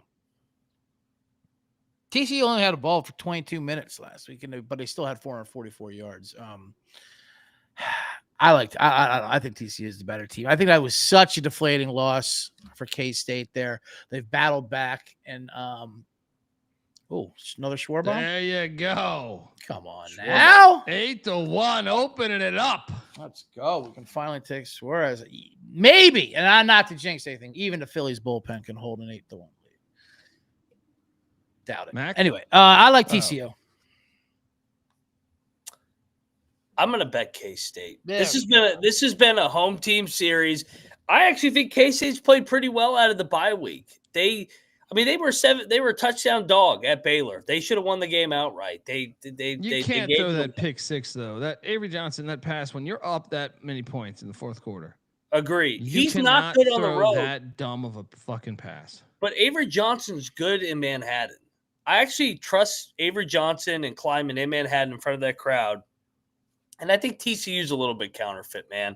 I think I'm not very high on that defense. To your point, man. I mean, Colorado was tied with them with 6 minutes left. Personally, I thought Colorado, I thought even more than the BYU game. I thought Colorado actually gave TCU. Colorado had so many dumb turnovers. I thought Colorado outplayed them in my opinion. They just dumb turnovers, just really dumb turnovers in the end zone. An interception, I came away thinking maybe it was a look ahead spot and they just thought they had it against Colorado. I don't know, but Colorado, that was probably the best game Colorado looked if you took away the turnovers. I was like, whoa, all right. So you're locking this. All right. Yeah. Home team wins every time in this series. K-State all day. Let's go. Yeah. Bounce back at home. They've covered both games out of the bye week now. Money in a row here. Lock it up. Avery Johnson. What you got to do is you got to make shots. Yeah, covered. It's 1.5 though. This is different. The line's adjusted. I mean, they were getting. We had when they were getting 13, getting 6, 6.5. 5.5. I think right. 6.5. Yeah. They're at home. They're gonna win the game. All right. I don't trust TCU. Next up, we are going to filthy Allegiant Stadium where UNLV is hosting. Undefeated UNLV is hosting Air Force. This line's hilarious. What is Air Force, 1-4? They're only 6.5-point dogs against an undefeated UNLV team. Oh my God. This goddamn UNLV team. I know. I just can't do it. How about Air Force? I had Air Force money line last week. They miss a fucking field goal. Yeah. And they do that dumbass pitch. They're at the Navy, like what, 42-yard line. They're like 10 yards away from field goal range, and they do that dumbass shit. I'm taking the points in Troy Calhoun. I don't know though. The safeties were terrible for Air Force. Navy exposed the fuck out of them, and I think Dan Mullen, as an offensive guru, should be able to figure that out. But I'm still taking the points. I just don't think UNLV is good. I'm not betting this shit though. I'm sick of getting my ass whooped by UNLV. Bet Detective, what are you doing here? I know. I feel like we're beating our head against the wall. And all we have to do is just take UNLV. How much money have I lost on UNLV in 3 years? They're such a lucky ass team. That fucking Miami of Ohio game is still in my mind. I don't know how it was the luckiest win of the year. Give me UNLV. Air Force also a letdown game after the military. I agree with that. I don't like that. That is true. It's a bad spot for it's a bad spot for Air Force here. Now let me ask you something. Will the cadets or whatever the fuck we got, will the soldiers of Air Force take the voyage down there? Because no one goes to these goddamn UNLV games. Is there any chance that Air Force has half the crowd? Yes. Yes, there is. UNLV fans don't exist. They just exist on the fucking internet with their fucking keyboard warriors. Fuck them. Hey, I was at a UNLV UCLA game, and the top deck was empty. Top deck was empty. Tarp's there, but I was next to some extremely annoying, horrible UNLV fans that I really hate. They're losing out. I am sick of this team. Give me Air Force to the points. No bet. I'll bet it if it gets to 7. There you go. Yeah, that's not a bad Stay option. tuned. Check the picks page. Check the picks page. The Pussy Pack of NC State are heading to Notre Dame Stadium. Catch it. What? All right, It's overrated. I hate the Pussy Pack, but I mean, what the hell is this number? NC State, every time they've ever played Notre Dame, has covered this number. I mean, NC State's coming off of an FCS opponent that they destroyed with the Campbell Camels. Their starters got a bunch of rest. Notre Dame played Boise, and that game was honestly, I thought Boise should have covered that. But they had 4 interceptions. I know. I'm my locking God, up NC dude! State. Like, what the fuck? I'm locking up these Pussy Pack. I think this line is way too much. Don't they have USC on deck? Yeah. Is that a bye week though? Do they get a bye week? No, in Notre Dame they put a bye week before that. No, it is USC next week. Yeah.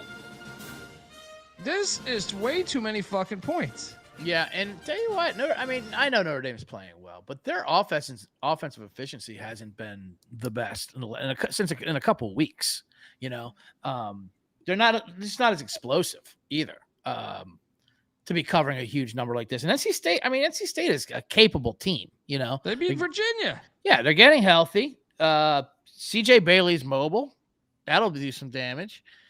For Notre Dame, Hollywood Smothers is a beast running back for the Pussy Pack. Their defensive front is good. They'll score enough to keep within the number here as well, especially that Notre Dame defense. What the hell is this number? How do they get this number? Bet Detective, you locking this? Always inducing action, this guy. I am. I'm betting the Pussy Pack. I'll bet. All right, lock up the Pussy Pack, but triple lock on the Pussy Pack. What could go wrong when Bet Detective puts his money on the Pussy Pack? Triple lock on the Pussy Pack. Plus 23.5. Hopefully Bailey doesn't throw 4 interceptions. I know that's the other thing though. We are trusting NC State on the road, who are 4-13 against the spread in non-conference games the last 3 years, and the Irish are 7-0 against hosting ACC teams as favorites of 17 or more. Other than that, let's lock up that Pussy Pack. They played, 4 or 5 times since they've joined the ACC as a fringe member. And NC State's, not only have they won 2 straight up, so it's 4. They've played 4. But they've covered all 4 of these. This is prove it to me. Prove it to me. Next up, the Hokies of Virginia Tech heading to Autzen Stadium. Take on Georgia Tech. Georgia Tech's laying 14.5. Feel like they're baiting you to take Georgia Tech. To take Virginia Tech, but I will. I just think Georgia Tech plays a lot of close games. I think Virginia Tech's a little bit better than their record, so I will take the 14.5 with the Hokies. Yeah, they're motivated. Lock. All right, they're motivated. I'm not locking, but I'll take the points here with Tech. Mac? Yeah, lock. Who? I just want to check Georgia Tech real quick. I think they have a look ahead as well. Yeah, they're at Duke. They're at Duke. That's a huge game. And they're off the bye week. They're feeling good. 5-0. I think Virginia Tech comes in here hungry. I think we get a 1-possession game. Yeah, let's do it. I don't think these two teams are that much separate. Like, I know Georgia Tech has looked good, but north of 2 touchdowns, no. Fraudulent win versus Wake Forest. Yeah. Fraudulent. Totally fraudulent. Is this a triple lock or are we just double locking? This game's always close between these two. Yeah, give me Tech. Lock it up. Let's go. Triple lock on his Hokies. Gobble, gobble.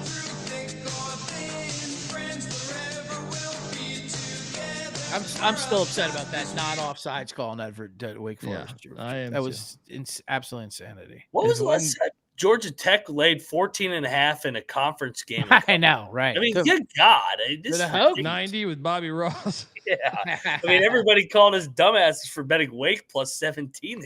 They were up 17. Right. Yeah, that game was ridiculous. Our money line should have on that. No, Between that that and was gross. the Kansas State game the past 2 weeks, money line, I just want to vomit. Yeah. Next up, we got the Red River Shootout, and this is in my opinion, I think you can argue that this is, I love Army Navy, I love Ohio State, Michigan, the game, I love the Iron Bowl, but I personally think this is actually better than the Iron Bowl. I personally think that, but this game, I think you can argue as the best rivalry in the sport. Now, last year was the first true dud in a minute, but there's been just some great fucking games in this series at the legendary Cotton Bowl. So the big drama is if John Mateer is going to play. Yeah. Right? He's questionable. I don't think he's going to play personally because I think Oklahoma has leverage essentially. They haven't lost yet. Why would you rush back your quarterback when if you just go 9-3 or 10-2, if you go 10-2, you're definitely in the playoffs. 9-3 fringe. So why would you rush him back in this game just because of the rivalry game? I get it, but I just think it'd be dumb because they have a gauntlet coming up schedule wise. And another thing is I think Michael Hawkins, who started last season, part of the reason why last year was such a blowout is Oklahoma was out there starting quarterback, so Michael Hawkins started. I think he learned something. This will be a second Red River Shootout if he gets a start. And Texas is fucking trash. So I will take Oklahoma. I love this game, so I will lock this up. I will watch every snap of this game. Give me the Sooners -1.5. Lock it up.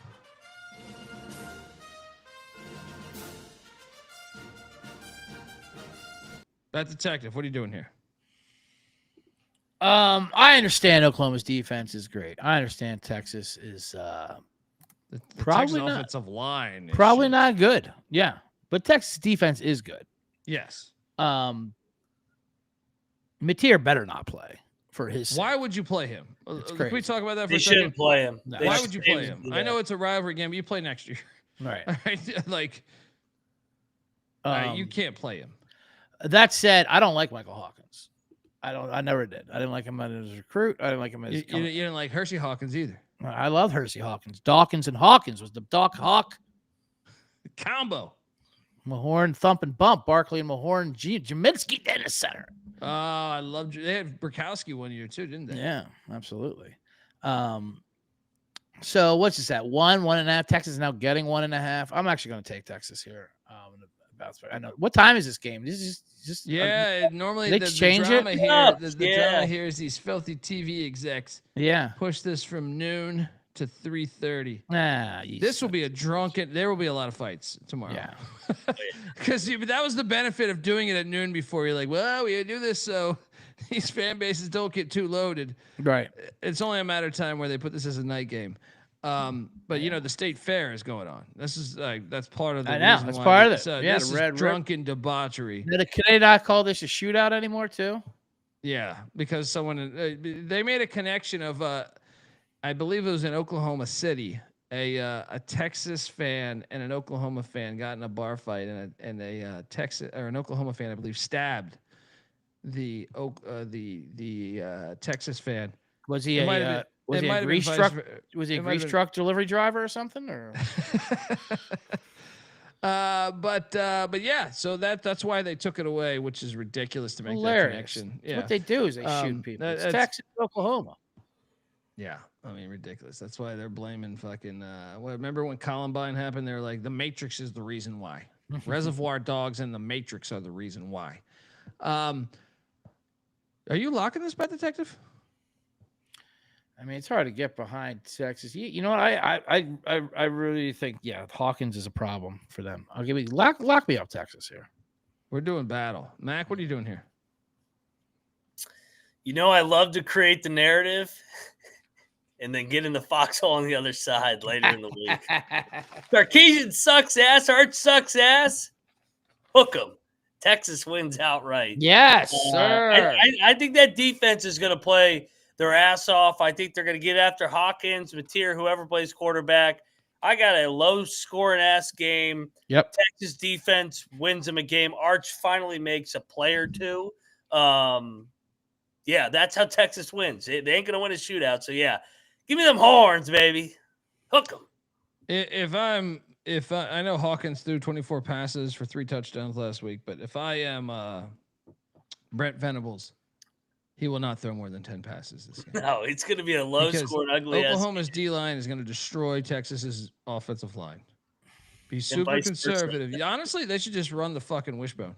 Venables just run the wishbone. Yeah. Both teams should run the wishbone. Well, yeah, I guess. I mean, yeah. I mean, Arch would probably have his family sue the university, but battle. We got a battle at the shootout. Dundee said Boomer Sooner. Mac in the box said hook 'em. Venables 1-2 versus Texas in the Red River Shootout. Yeah, that's another reason why he's got to win, and that's maybe why you start Mateer. You might not get another game. He broke a finger in his throwing hand. What are you even talking about? Arch Manning, what, he's been injured the whole fucking season, right? Didn't they say he's got a hip pointer or some shit like that? Yeah, he's got a pulled vagina is what he's got. So on Monday night, I fired James Franklin, Steve Sarkisian, 48 hours. I bet on them both. Yes. Cheers. Crack it open. Easy to see a tide turn, baby. It is easy to see a tide turn, you disloyal fool-ass bitch. Sarkisian and Franklin, those bricks. Right? I got him out of the AP top 25 poll. Now I'm going to get back in on him. Let's go. I think tide turning, as I remember, I was raised in the desert, but tides kind of turn. It's easy to see a tide turn. Hey, Darian. Fuck Did you I say too, those words?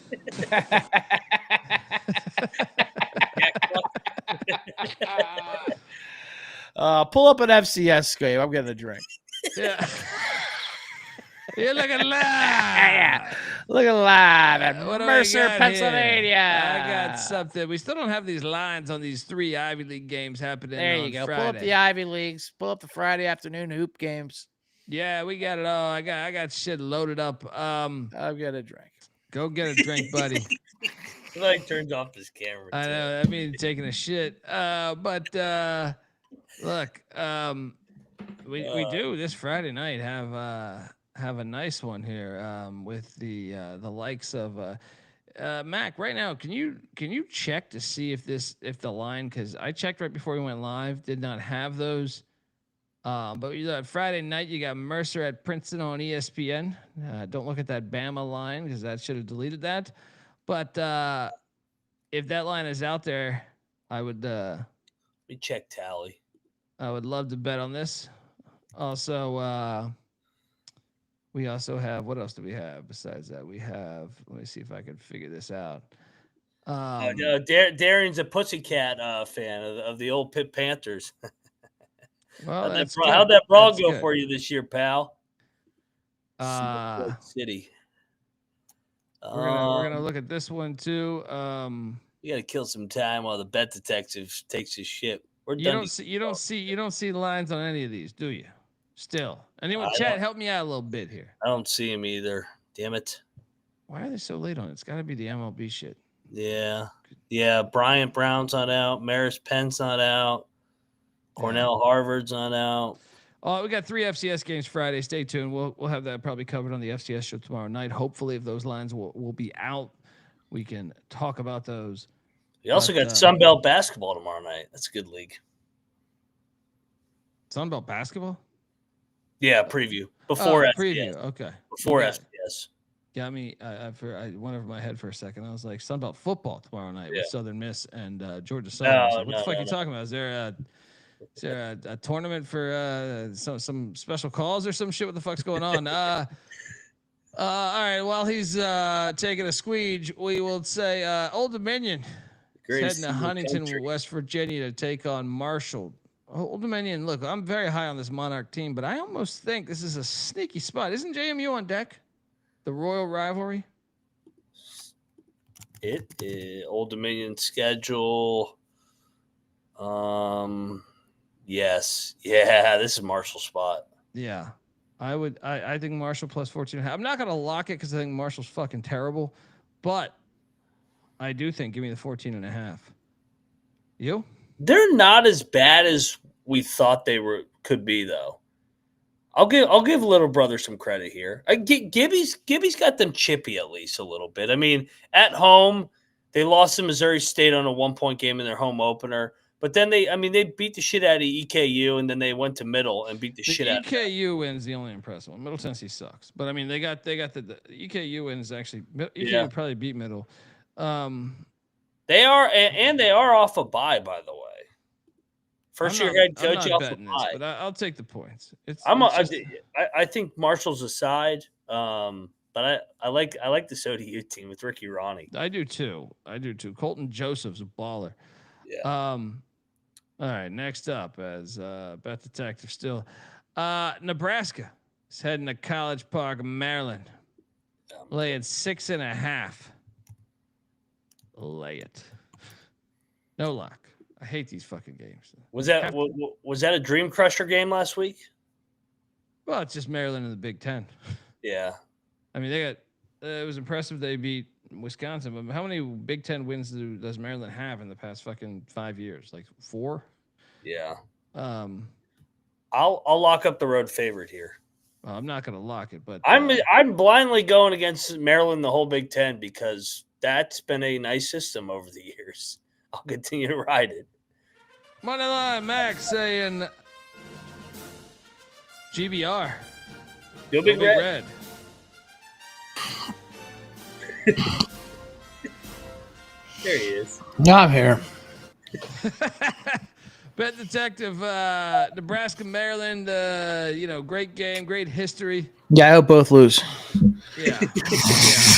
Just a ridiculous fucking game. We're going to College Park. I mean, yeah, I'm upset for Maryland for covering and not winning that game outright last week. Jesus Christmas.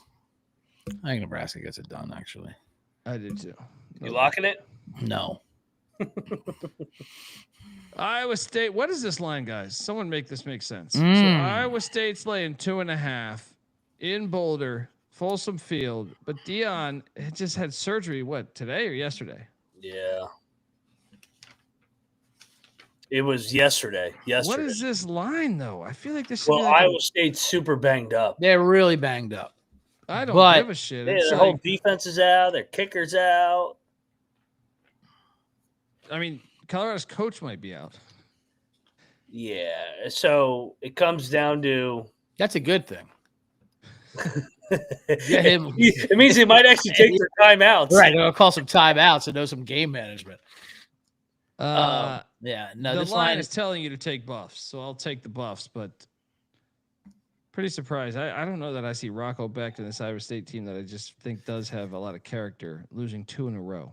Yeah, and they impressed me actually with that comeback for Cincinnati. They got something, man. That's why I'm like, what is this line? They had a legit chance of winning that game after being blown out with bad things All happening those to fourth them. downs. And imagine if they So could've many kicked field goddamn goals. fourth downs. I know they gotta have some goddamn farm kid who can kick the goddamn ball this week out there. Do some fucking tryouts. Who kick some pumpkins at the state fair or something. Let's go. Yeah, I don't care if this line's a trap. Give me Iowa State here. Lock. It's tough. I'm staying away. Yeah, it's very weird the number, but give me. I would say it's a better team, obviously. Yeah, lock it. It's a bounce back. They're gonna lock it. They're gonna get this win. I think they'll find out. I mean, the line is so confusing here. It's the injury. I don't think the line's that confused. I don't think the line's that confusing. Boulder is tough, man. I mean, they played BYU tough. They played BYU They very should have tough. beat BYU, dude. Are you kidding me? Yeah, let's not get ahead of ourselves. Dude, Colorado's like they were getting like 6 yards of carry against BYU in the first half, and then they ran the ball like 7 times in the second half. It's like, what are you doing? What are you doing? Is a square. I agree. This is square as square gets, but sometimes you got to be a square. I'll lock up Matt Campbell, Rocco Beck to not lose back-to-back games, stay in the Big 12 hunt here. They'll find a way. They'll grind this thing out. They almost grinded out last week. Rocco Beck got knocked out in the game and came back. They'll find a way to grind this thing out. I don't know how, but they will. They always do. Moneyline Mag, locking up the clones. Culture. -2.5. Culture victory. I like it. God damn, Philly's got Tawan Walker in there. What are we doing? Next up, we got make a wish going on. Ball State heading to Waldo Stadium. Get the liquor pitchers at Waldo's. They'll bring you home. Western Michigan laying 9.5. I'm going to lay it, I think. Ball State Really? just won. They just won outright as a double-digit dog. They did. We locked that too. Yeah, we did. Western Michigan -9.5. Great upset win. But I'll say this, though. They've won the last 11 against the spread in MAC play off of an upset win. Ball State there. They're getting a lot of the handle. I don't know. They play well against Western Michigan. They're 6-1 against the spread in the last 7 games, and they scored 30 points in all those games. They can put up points. I'll take the points with Ball State here. Mac? Both teams are playing pretty well coming into this. I mean, Western's won 3 in a row. Ball State's covered 3 in a row. One is a 14-point dog. Give me Muncie. Lose by 7. You know what? Ball State's making us look like jackasses on that preview. They're playing better than we thought. I mean, they were getting their ass whooped 90% of that game last week. Yeah, They put together two big drives. Hey, they beat Ohio. I know. Look, credit to them, but I'm just saying, like, I watched that shit, and they didn't look great, I would say, the first 3 quarters at least. I agree with that. Yeah. Next up, we got Navy. Temple, and Bet Detector, they're saying, get your ass out to Virginia Beach Funny Bone. Virginia Beach, Funny Bone, absolutely. I've been to Virginia Beach. I've done comedy out there. There you go. All right. We did a theater. Guys, you want to make some money? Like a lot of money? Bet on Keeler again. I think the money line's live here. I got fucking wrecked at Virginia Beach, actually. That's what I remember about that. Too many oyster shooters? Yeah, a couple oyster shooters. All right. They get assholes. Good people. Guys, Temple's live. Temple's live. I'm getting 9.5 at the link. Off Now, Air Force. That's what I'm saying. Lock up these Owls. Who have been a darling for me minus the Oklahoma game. Remember they covered in the last seconds against Georgia Tech. Had them on the money line last week against UTSA. Had them against UMass week 1. They haven't adjusted yet. Even though I love Drew Cronick's offense there in Annapolis. Bet Detective, what are you doing here? I'm locking Navy up. I mean, it's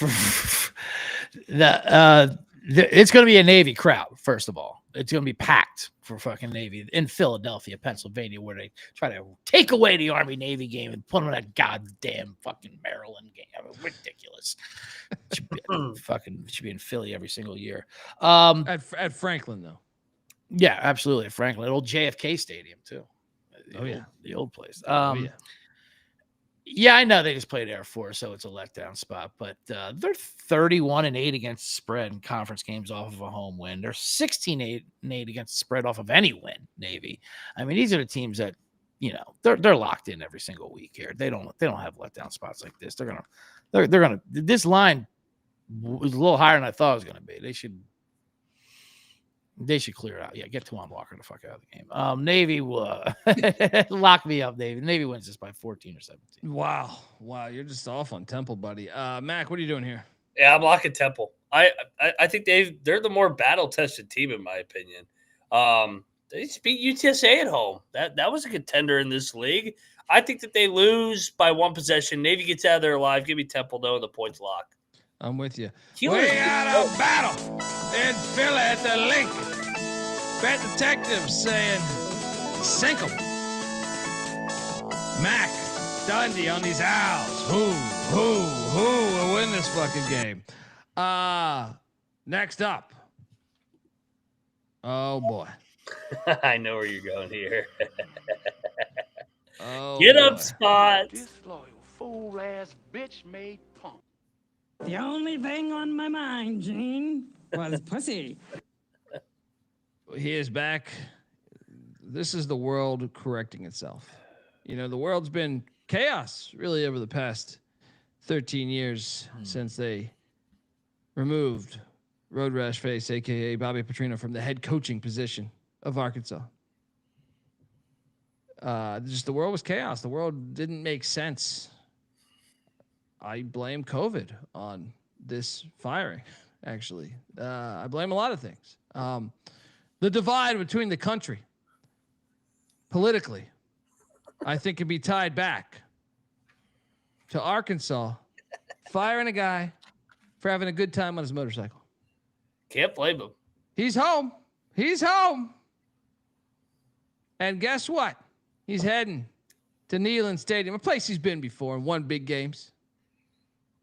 And Tennessee, who do they have on deck? Alabama in a rivalry game. Tennessee laying 13. Get the fuck out of here. You can keep your points.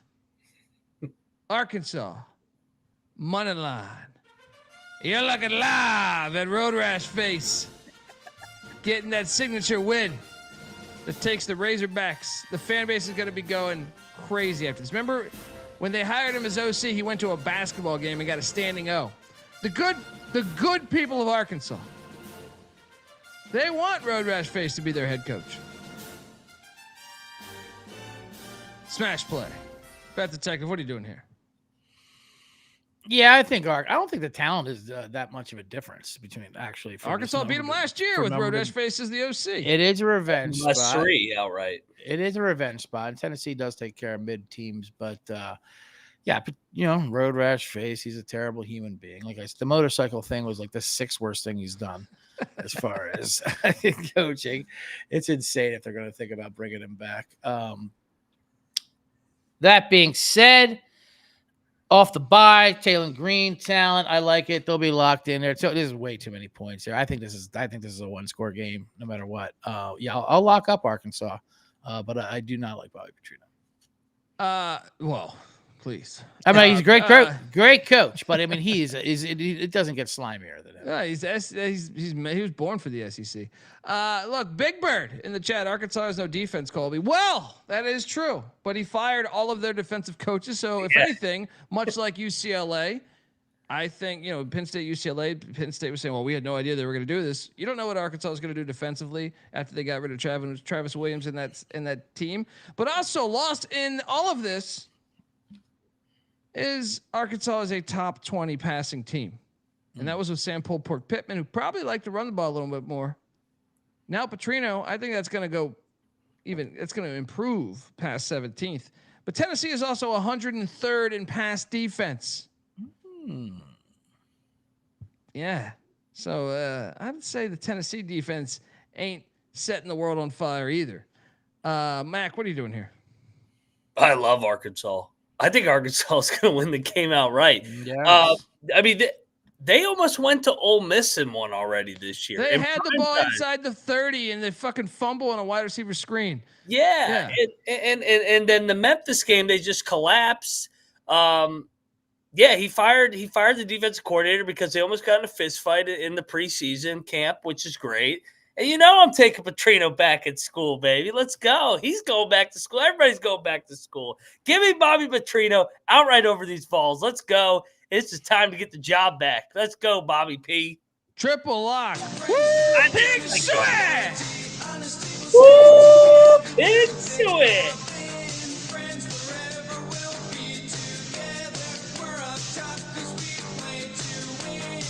We're getting the better quarterback.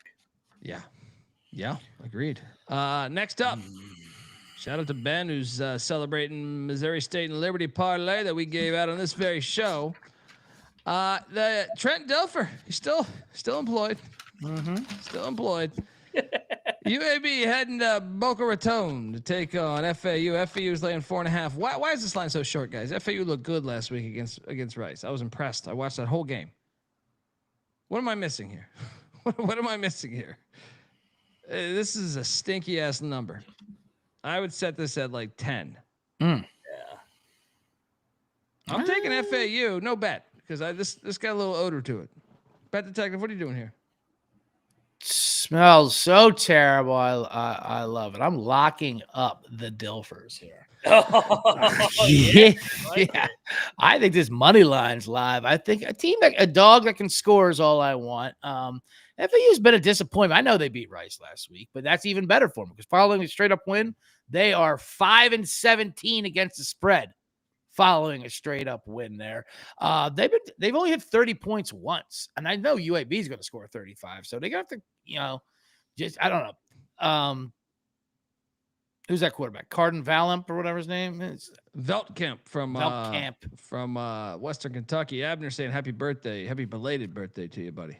What's that? To me? Yeah. Oh, yeah. Well, thank you. 10-4. Lock it up. I know my ex-wife, speaking of which, did me dirty and sent Sean and Ryan that picture of me in a polka dot shirt, and they loved it and fucking tossed that all around social medias. What the hell shit? How did they get their number? I know. Well, they get out. I know. They finagle against me. I can't trust the man in the box. Can't trust anyone. Everyone's TMZ crowd. You can only trust Mac because it's Mac in the box. That's true. Mac in the box. The only one I have faith in. That's for sure. But yeah, no, their offense just has been clicking as I thought they would this year. I know UAB is awful. I know Dilfer is awful, but they do put up points. So I think I see him as a dog that can score. I'll take those points. I think they're a little live in my line. Mac? Go off that Rice win as well. I like UAB here too. I mean, FAU, they won as a dog on the road. Now they're a favorite. Like FAU teams are off of option teams. Which is weird. I think both teams aren't very good. So give me the dog. No bet. All right. Next up. The Florida Gators are heading to College Station, Texas. Texas A&M laying 7.5. I am laying it. What do you guys think this line would be? I tell you what, I'm locking this over up. I love this over. 46.5. The market still loves Florida, man. I mean, everything in me tells me to bet A&M, but I think this is the time when this is where A&M starts falling apart too. When they start feeling themselves, when they get A&M doesn't keep this shit up all year. This is not what they do. They drop games like this. They do have Arkansas on deck, and that is a rivalry game. But Florida's rallying, and DJ looked good. Yeah, I'm locking up the over. I'll take Florida plus a 7.5. I'm not going to lock them up though. I'm gonna lay it with A&M. No lock. Mac, what are you doing here? I'm liking Florida. This is Sunbelt Billy with his back against the wall, man. This is what he does. Yeah, that's what I mean. He'll find a way to go 7-5, and they'll have to make a decision. A&M, it's going too good right now. There was smash spot against Mississippi State, blew it up in the second half. But Auburn, I mean, they played with their food in that game as well. I think this is a dogfight. I think Florida competes their ass off. A&M wins a close one by a field goal. So I'm getting 7.5. Give me these Gators. I'll bet it. You know what? I'm gonna battle you. This is what his third road start, second road start, third, I think. Miami. He should be ready. He should be used to the road by now. He's played at fucking LSU. And, my God, Miami, how long is it gonna take? No, this is a classic Elko loss here. No. Fuck you guys. Sunbelt Billy pulls one out of his ass. What is best in life? Crush your enemies, see them driven before you. We got a battle. Mac on them Gators. Dundee on them Aggies.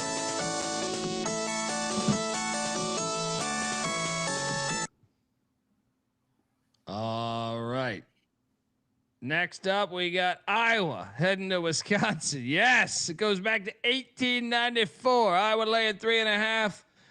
Mark Gronowski, questionable for the game. So I will stay the fuck away from this game. I'm somewhat impressed by Wisconsin's fight last week. If they don't have Gronowski, Wisconsin is live. They have Gronowski. I'm still taking Wisconsin in the points. Iowa win. If Iowa has Gronowski, they win 17. They could win 17-14. So you're still getting the hook. No bet. Bet detective, what are you doing here? What the hell are we talking about? Look at this Iowa shade coming you from Dundee. Blasphemous. Somebody listen. I was on Wisconsin last week, getting to 17.5. That was way too much. I don't think Iowa's defensive talent is any different than Michigan's, really, defensively at least. I think Iowa's just as good as Michigan's. And, we're not talking about a 17.5 spread here. We at least got to cover 3. And Wisconsin's offense, they had a 75-yard drive with Hunter Simmons. But after that, they gained 177 yards the rest of the day after that drive. Billy Edwards is questionable. What's that? He's always questionable. Yeah. I mean, at this point, are we going to see, is this like a Doc Bradley situation in basketball where he's just questionable every game and he's going to That's true. Yeah. Iowa 22-8-1 against the spread is road chalk. They buried them 42-10 last year. I don't see how Wisconsin scores more than 14 points in this game, which you might not need against Iowa. I had it 17-14. I just said. Yeah, that's fair enough. Look at the total. I have Iowa winning it 17-14, but I'm getting 3.5. I'm also on the under. You're locking this bet? Yeah, lock me up, Iowa. Lay it. I love it. His wife sending photos. All of a sudden, he loves these Iowa schools. I love the Hawkeyes. I love Casey's Pizza. All it took was one polka dot photo. All right. One polka dot photo out there. Next thing you know, he's back on these Iowa schools. The man in the dots. Mac, what are you doing here? I'm battling. Yes. I'm not laying points with the backup quarterback in Iowa on the road here against Wisconsin, who needs a game like blood. Iowa still finds a way. They win by 1 or 2. I'll take the 3.5. Wisconsin has a backup quarterback as well. I know, but these guys are like 5th start now, though, right? 3.5 is like 10.5 in this game.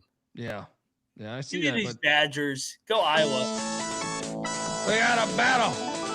The bet detective on the Hawkeyes.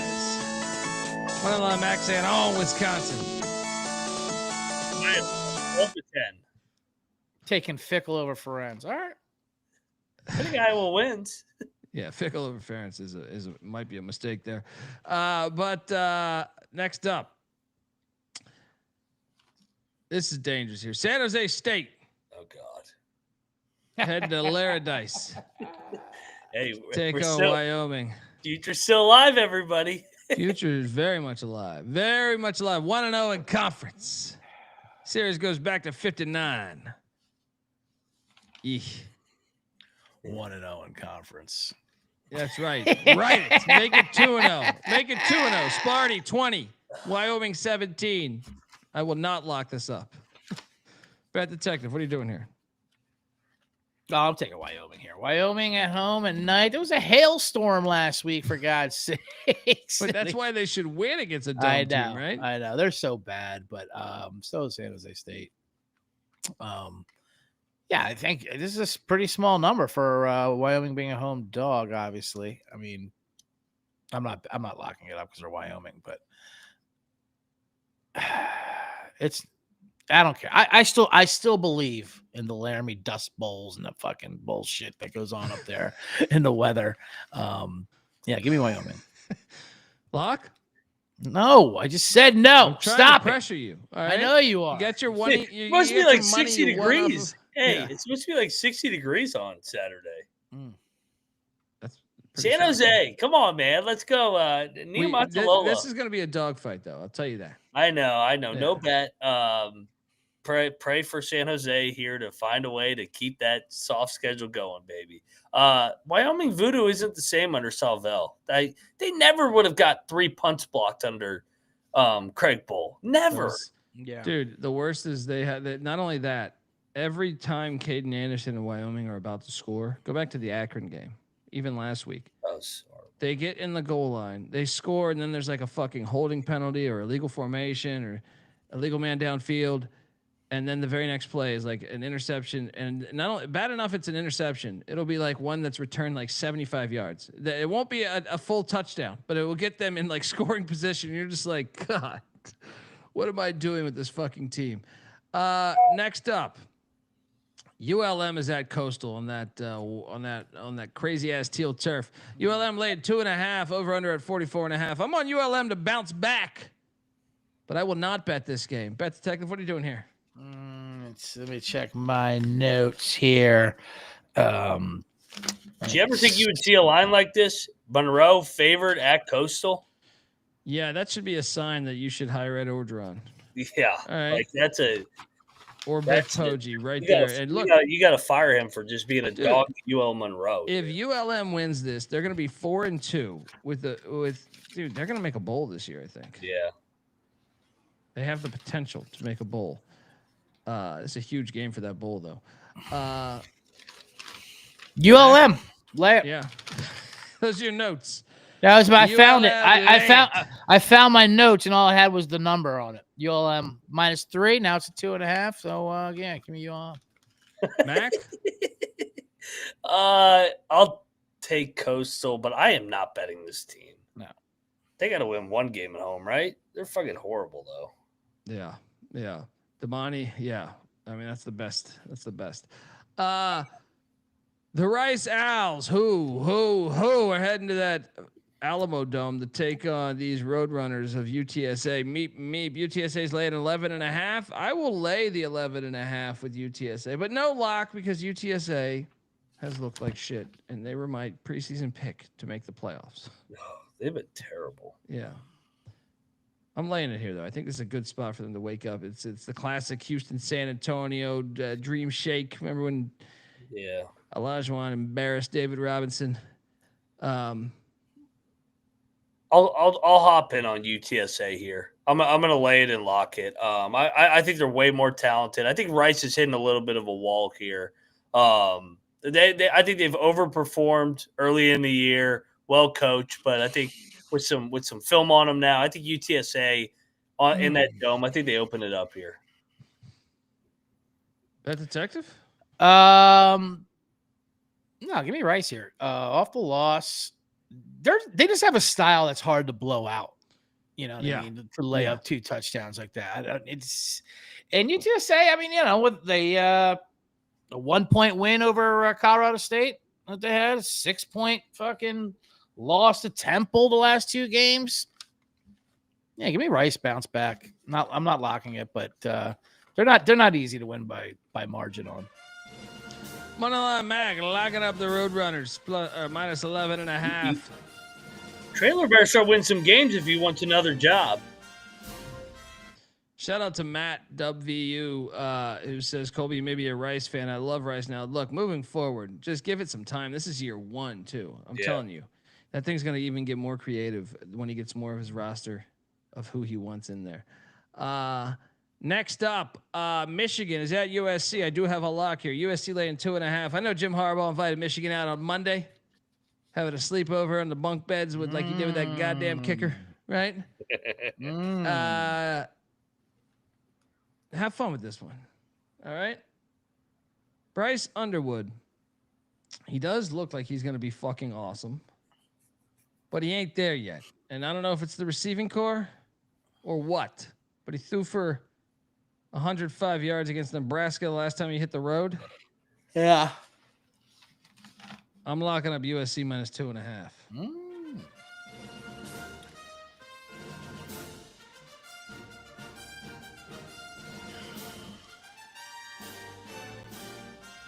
Bat Detective, what are you doing here? Is this a night game, I imagine? Yeah. It is 7:30 NBC. Yep. Yeah. Michigan's the better team, catching points, but then that always makes me wary. USC, they're not ranked anymore, are they? After that loss? No. Yeah, so when you have an unranked home dog versus a ranked team, this year that's 2-1 straight up and 65% since 2017. So I'll take USC here, but I'm not locking it up. Michigan is the better team. I don't know about that. I don't trust Lincoln Riley though either. I mean, the only thing I don't trust about USC is As far as what my votes are and what my process is, I wake up early in the morning after covering a game late in the night before. Don't want to go too much into my process or logic, but I will say Logic.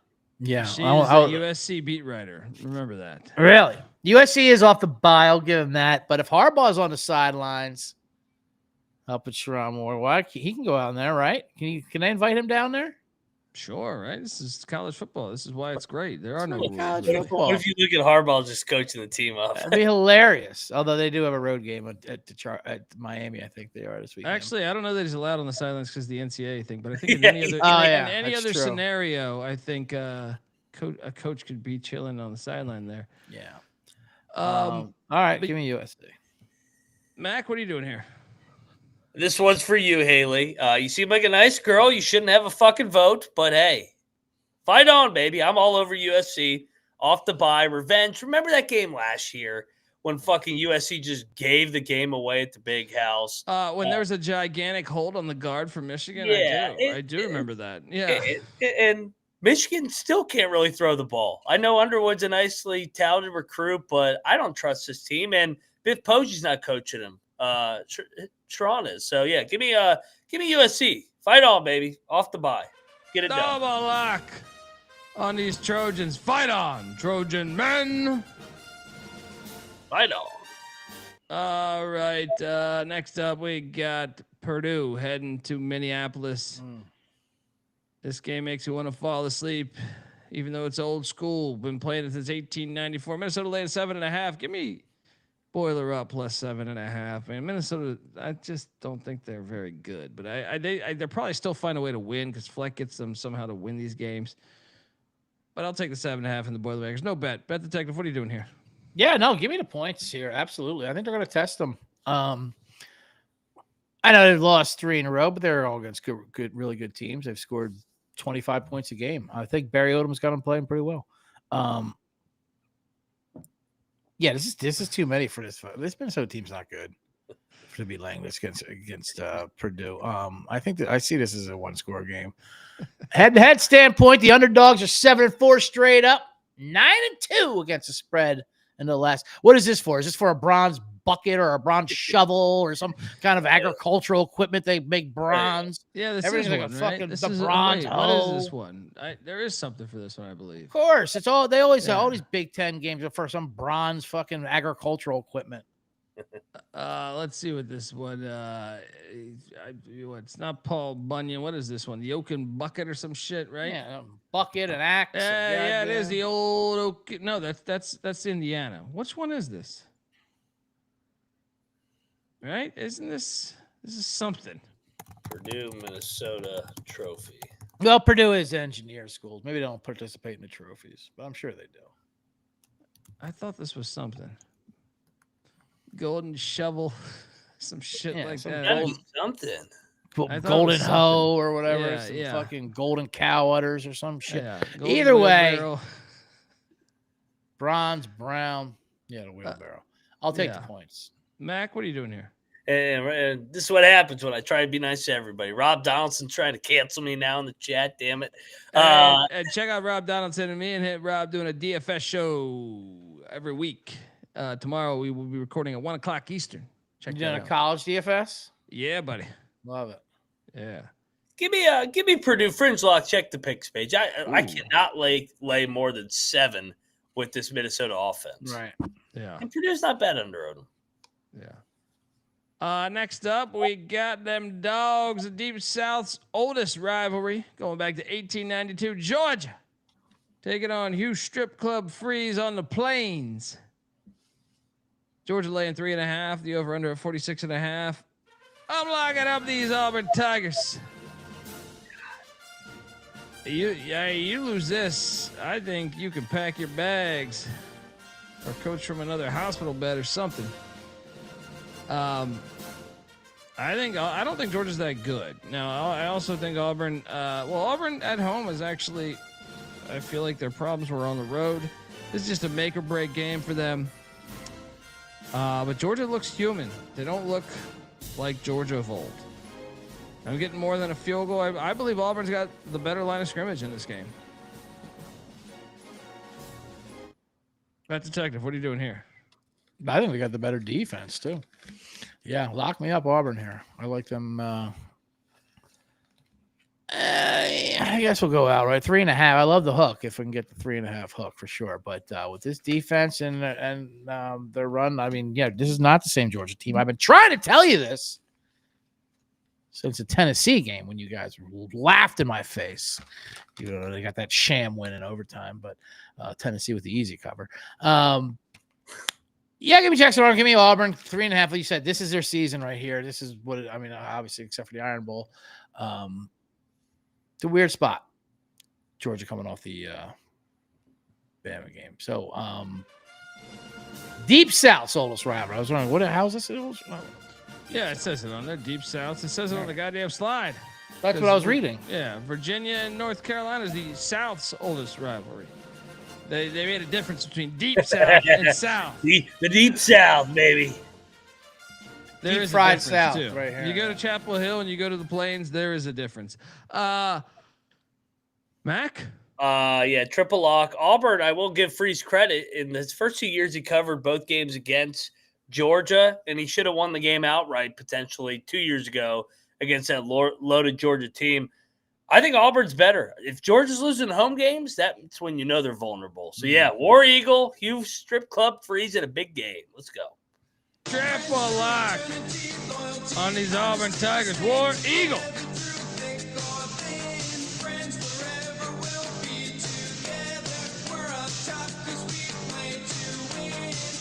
It's a good rivalry. It is. Next up, we got Kansas heading to Texas Tech. Texas Tech laying 15. Stop. Lock. This is a Big 12. I mean, come on. Stop it. Kansas plus 15. I don't care how many tortillas you throw at fucking Jalen Daniels, you crazy fucks in Lubbock. I understand you bought your team, right? And that team looks pretty damn good. But I also think when you get an incredible pass rush and you have Jalen Daniels and the option attack that Lance Leipold used at Wisconsin Whitewater, that can neutralize a crazy good pass rush. Give me the points. They stay in this game. It's too many. Bad Detective. This Texas Tech team is the 1982 SMU Mustangs. You better get on fucking board. They're averaging 35 a game. They're letting up 10. They are money across. I mean, they are unabashedly fucking purchase team. I love this Texas Tech squad.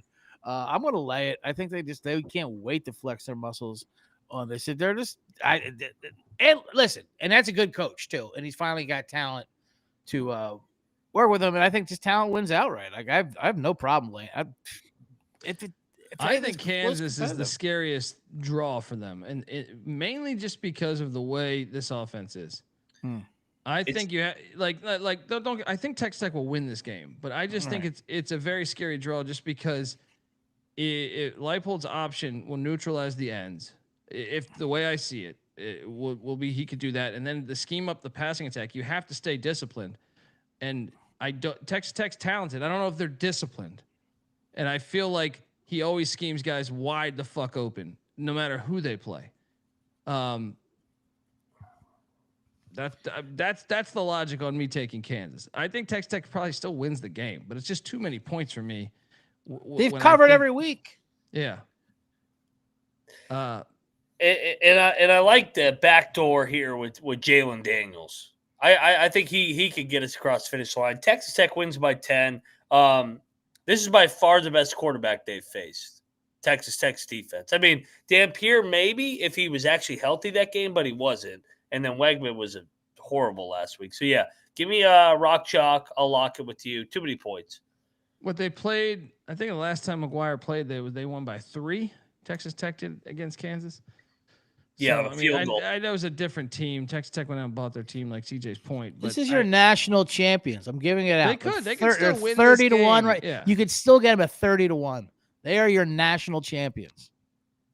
They are the best team in them or Texas A&M. Who's the best team in Texas? Texas Tech. Texas Tech. Yeah. A&M's a fraud.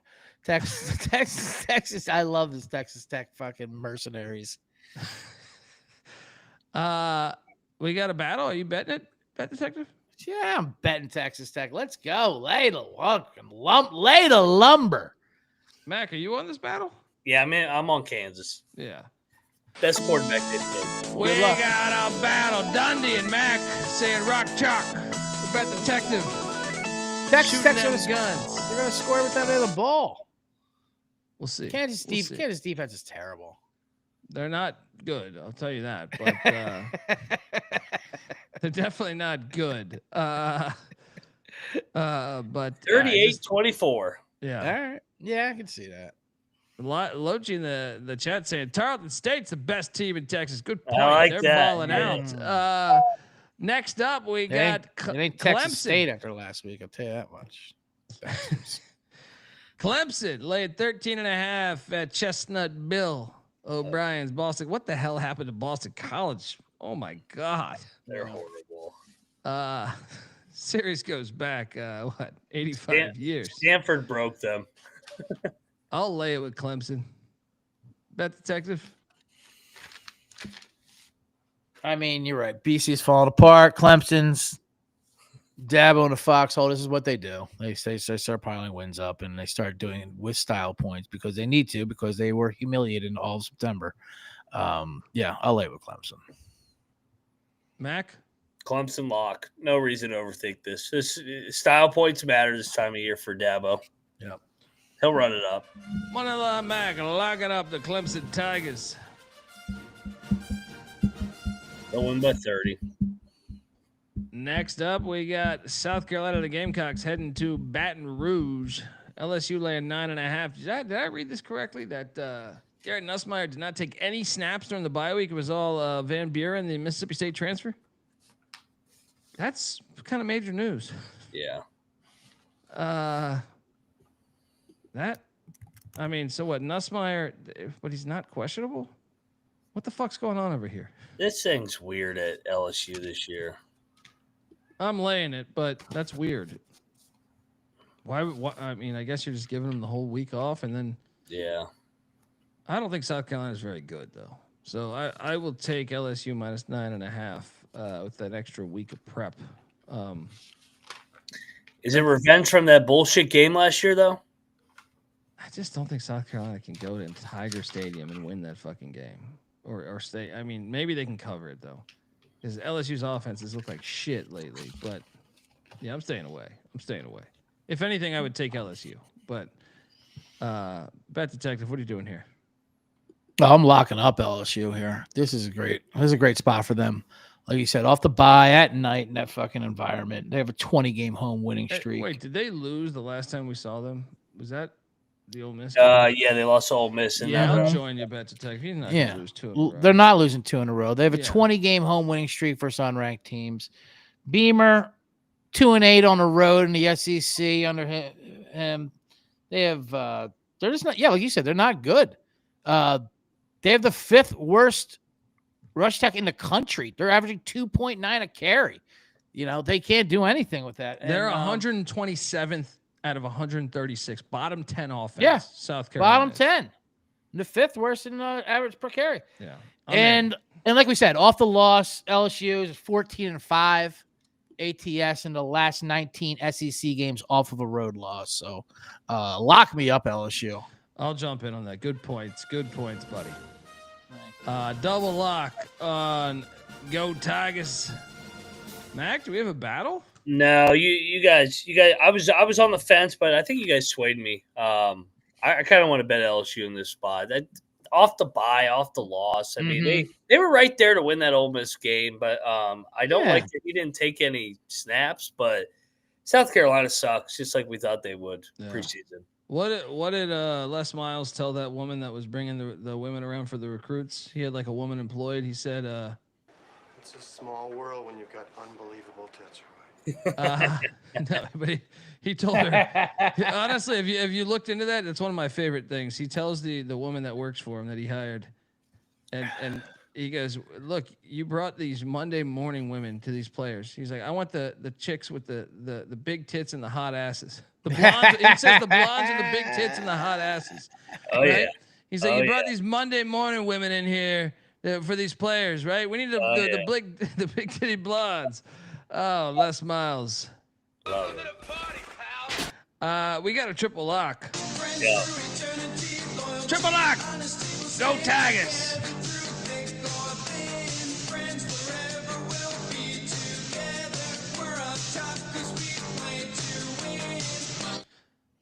All right, next up, we got BYU heading to Arizona Stadium.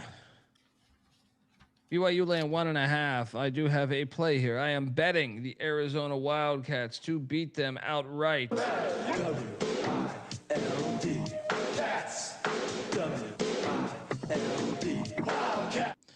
Bet detective.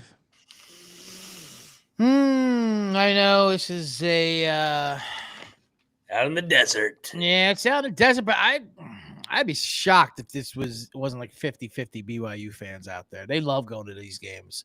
It's right around the corner. So I think there'll be a ton of BYU fans there. Their defense is good. I don't know I know it's a tough road spot there. Yeah, give me BYU here. I think they're just a better team. I don't trust Arizona. Is that a lock, bet detective? Are we battling here? You're always trying to pick fights. Well, you why gotta clarify. You want to take this outside? You want to take this fucking BYU game outside? You got this Bachmeyer kid. He hasn't seen a 3-3-5 defense yet. All right, this Danny Gonzalez, Rocky Long shit's gonna have him guessing and huffing and puffing all game. Yeah, I know. I don't want to get in front of BYU. All right, I'll lock it up. Let's go. Battle. Woo! Mac, you went in on this? I'm on Arizona. BYU's got the Holy War on deck. They're undefeated. I don't think they're undefeated good. I think BYU is a solid team, but they have been fortunate on the road, especially at Colorado. They could have lost that game. And then the ECU debacle with that play calling. So, give me Arizona out in the desert. We already saw it with K-State going out there. Yeah, Wildcats. We got a battle in Tucson. Dundee and Mac on these Wildcats. Bet detective. Going with the Mormons.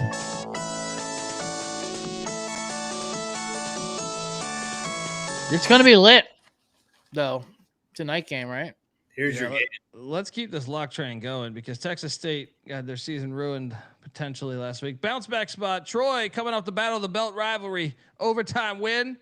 I'm locking up Texas State -7.5 against these Troy Trojans in San Marcos. 7.5.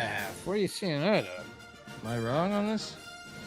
I saw 9.5. I saw 9.5 myself. ESPN bet right now 7.5. ESPN bet. You fucking TMZ. Of course, that's where you got your goddamn line. Jesus Christ. What are you doing here? Even if it's 9.5, I'll take it. I hate Texas State as a favorite, though, man. I hate this. Yeah.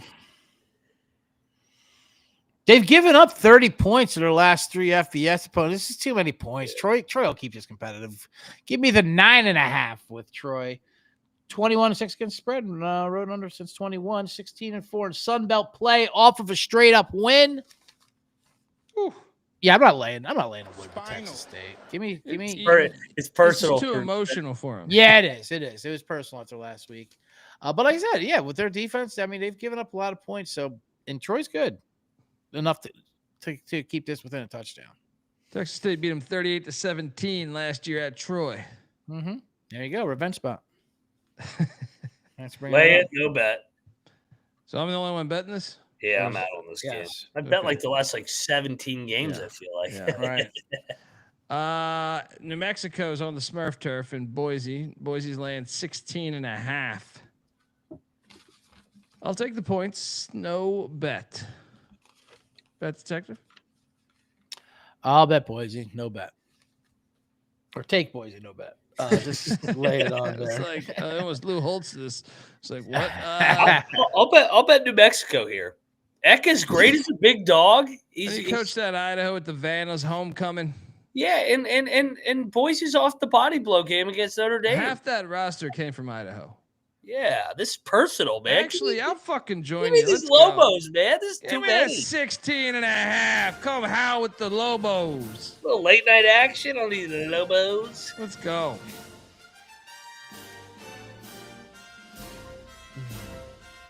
Next up, we are heading to Salt Lake City, where who knows who the fuck's playing the way Kyle Whittingham releases his goddamn injury report. I want to bet Utah so bad, but I'm terrified of that shit. I'll take Utah minus 5.5 against Arizona State. Can't wait to watch this game, but I'm a little hesitant with the way Whittingham's burned me over the years. Bet, detective? Yeah, no, I'm not that afraid of going to Utah anymore. This Utah team is not who we thought they were going to be. Yeah, I'll take the touchdown with Arizona State. Is that night? Where the hell are you getting these numbers? Where are you getting your goddamn chalky or slide? I mean, you're just because it says on your slide doesn't mean that's what a sports book's taking. Every number I'm seeing says 6.5. Can you read it? Read it. What's that? The Stephen A. Smith fucking lock of the week thing? I'm not locking this. ESPN bet. I am locking it. I am all over the Utes. This is revenge. Remember, Arizona State ruined their season. Oh, they stormed on them last year. They stormed on them last year. Out there Friday night in Tempe. I think Dan Pierce. All right, man, let's go. These guys aren't winning in Salt Lake in primetime. They're going to get fucked up. Utah's going to fuck them up. Let's go.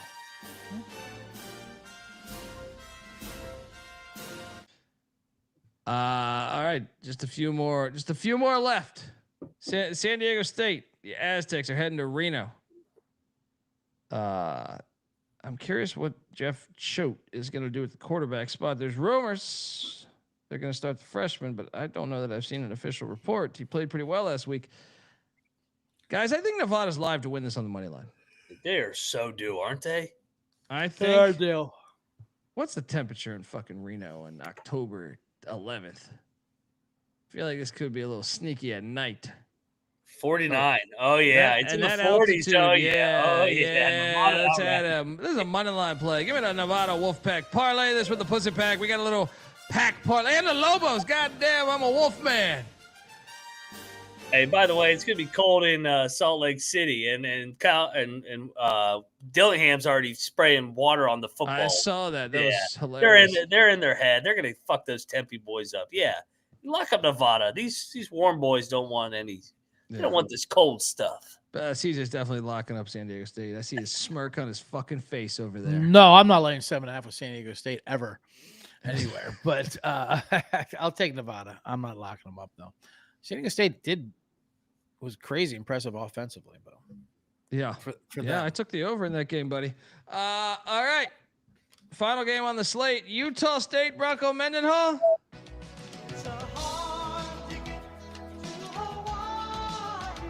It was last year. You got fucked up out there. Utah State laying 2.5. The over under 57.5. How many times will the pig farmer call quarterback power? Give me Utah State -2.5 and standalone game. So I will end up betting this. Bet detective. Oh, lock me up, Mendenhall. Are you kidding me? This line moved. Hawaii opened up as the favorite. I think they were 1.5 point favorite when this line opened. Switched over, and it should have switched over. Anytime Hawaii's just like a single digit favorite or whatever in conference, I think they're 3-18 against the spread in the last 21 conference games when single digit favorites. But either way, Utah State is just. I mean, are they watching the games? I know it's out in Hawaii, but come on. Mendenhall has his team fucking playing. If they just play an average game, Hawaii can't keep up with them. It's kind Utah of State's 8-0 straight up, 7-1 against the spread versus Hawaii since 2011 as well. But that has nothing to do with this. Mendenhall smashes. Mendenhall's got to be the best coach at the Group of 5 level, right? Yeah, because I feel like a million Power 5 schools would kill to have Mendenhall as their coach. And Alejado lit up Mendenhall's defense last year. Remember that shit in his first start at the last game at New Mexico? Yeah. Oh, dude. This is back in the box potential. Utah State's going to fuck them up. Let's go. Love it. Mendenhall's got this one circled off the bye week. Let's go, baby. Aggies. Triple lock on these Aggies on the island. The Ching Complex Center. Bring your membership.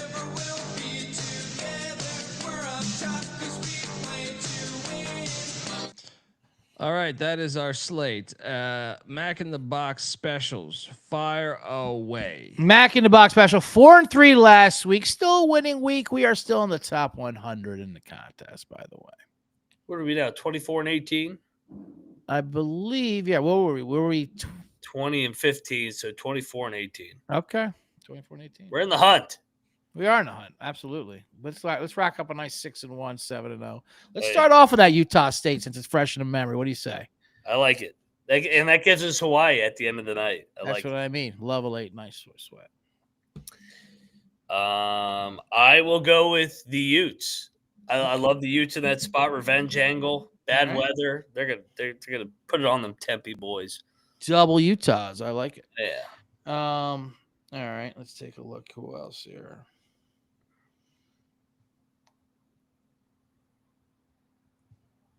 How about that LSU night game? I kind of like that LSU night game. Loading up in the night game. I like it. Off the loss there. I think fuck South Carolina. I can't just see that being a nice Bayou night game. I mean, absolute fucking LSU route there. Death Valley at night. Love it. I'm all over the Trojans, man. I love the Trojans in this spot over Michigan. Should have beat them last year. Now they get them out in L.A. off a bye. Lincoln Riley's got to have this game like blood. And they got Notre Dame on deck. So if they don't get this one, they might be losers of 3 in a row. All right. Let's get off some TMZs. Let's go Toledo. They'll aim those rockets and do what they do. And fire off whatever the hell that is, 11 o'clock, right? Oh, yeah. I like it. Oh, yeah, buddy. 1, 2, 3, 4, 5. So one more. We got to have a big dog here. Yes. Woo! Pig suing. Give me Arkansas them points, man. I think they're live to win the game outright. You're giving me what, 12.5, 13? Bobby Petrino's back on the sidelines in Fayetteville. I know you like that one, Dundee. I love it. Now, did we go over this graphic? I don't remember. Is this a Saturday game or not? I have that Marshall Old Dominion game. You took a piss then. Yeah, that was the game you took a piss. What do you lock it up, ODU? Oh, of course I'm locking up ODU.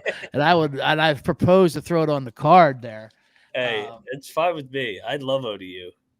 I fucking love ODU. They're good. I mean, they're just tearing things up in that Sun Belt. That offense is amazing. And you know how I feel about Marshall. They lost more players this summer in the transfer portal than they did in that plane crash. And Old Dominion, I mean, they fucked up Vatek. They didn't just beat. I mean, they fucked them up. I love Old Dominion. That's my favorite play of the weekend. I can't believe I take a piss then, which is fine. It makes me think about talk about that. And it's a non-TMZ game. Let's go. How many? So to sum it up, we have Utah State, Utah, LSU, USC, Toledo, Arkansas, and Old Dominion. That's a solid card. That is a solid card. I'll give away 7 ones for the good folks out there. That first off, number 1 play, we should take. Let's go to the videotape, to quote the great. What the fuck was I typing there? What is that? Okay. No, that's not Nevada that I typed twice. I don't know. But I will say, yeah, Nevada will definitely be top 7. Give me Nevada. Number 1 will be Charlotte. Charlotte is covering against Army. Charlotte is covering against Army. Number 2, I will take the likes of Temple. Both against Temple. Take it on Navy. 3, I will take the Kansas Jayhawks. 4, let's go with the likes of ooh, this is tricky. Let's go with USC at 4. 5, let's take LSU. 6, let's go with Nevada. Let's go. One more thing on Marshall, of course. Old Dominion lost to them last year, even though they had over 500 yards of offense on that game. So we got a revenge angle as well. Yeah, and 7. I'm locking ODU. It'll be on my card. Wow. Lock ODU up. Put on everybody's card. I just keep betting Ricky Ronnie, baby. They're gonna make the playoff. Well, just the Royal Rivalry is on deck. All right, the Royale with cheese, CJ. Yes, JMU is on deck. Yeah, that's true. That is true. I don't care though. I took Marshall with the points just because I thought it might be a look ahead spot. I didn't bet it though. Not strong conviction, and I love that Colton Joseph kid there for ODU. Folks, that is our show. CJ Sullivan is on Twitter at CJ Sullivan _. He is known as the Bet Detective. Make sure you check out his podcast, The Bottom Line Bombs, where they talk all sports. All right, so you should be subscribing over there right away. CJ's in Chicago. What days, buddy? October 18th weekend. I'm in San Diego this weekend, but October 18th weekend in Chicago. What are you doing? American Comedy Club? What are you doing? No, we're at some like music venue place or whatever the fuck. Well, we're sleeping on a boat. We rented a yacht. Holy shit! Signed the Who waivers. the hell are you, buddy? What the hell? It's not allowed. It's not allowed to leave the port. It's not as glamorous as it looks. But we're at maybe we're in a dinghy. Go over. This come around? What the hell's going on? And I'm going to try to paddle over to Tijuana in the middle of the night and get me some full bar Xanaxes. Looking live. Looking live at Tijuana. This is all I imagine. Let me just see if I can quickly. This is what I imagine when Bet Detective drops news like this on me. I think about this right here. We have some footage of from the future of the Bet Detective hanging out. Now, yes. You know, there was scattered ass all the inside. Girls, get inside. We're taking a team photo. AC Green. Don't worry. You can jerk off in the corner later. Yeah, Bet Detective live on the Pacific. Are you going to be in the Bay? You going to be in that little Mission Bay thing? I did stand up on a boat there once. No, that sounds amazing though. Where are you going to be out on the Pacific? You're going out in the ocean, huh? We'll be out. I'll be out in the ocean for sure. Wow. I'm not coming back in. Whatever. We'll see. This guy charter fishing over here.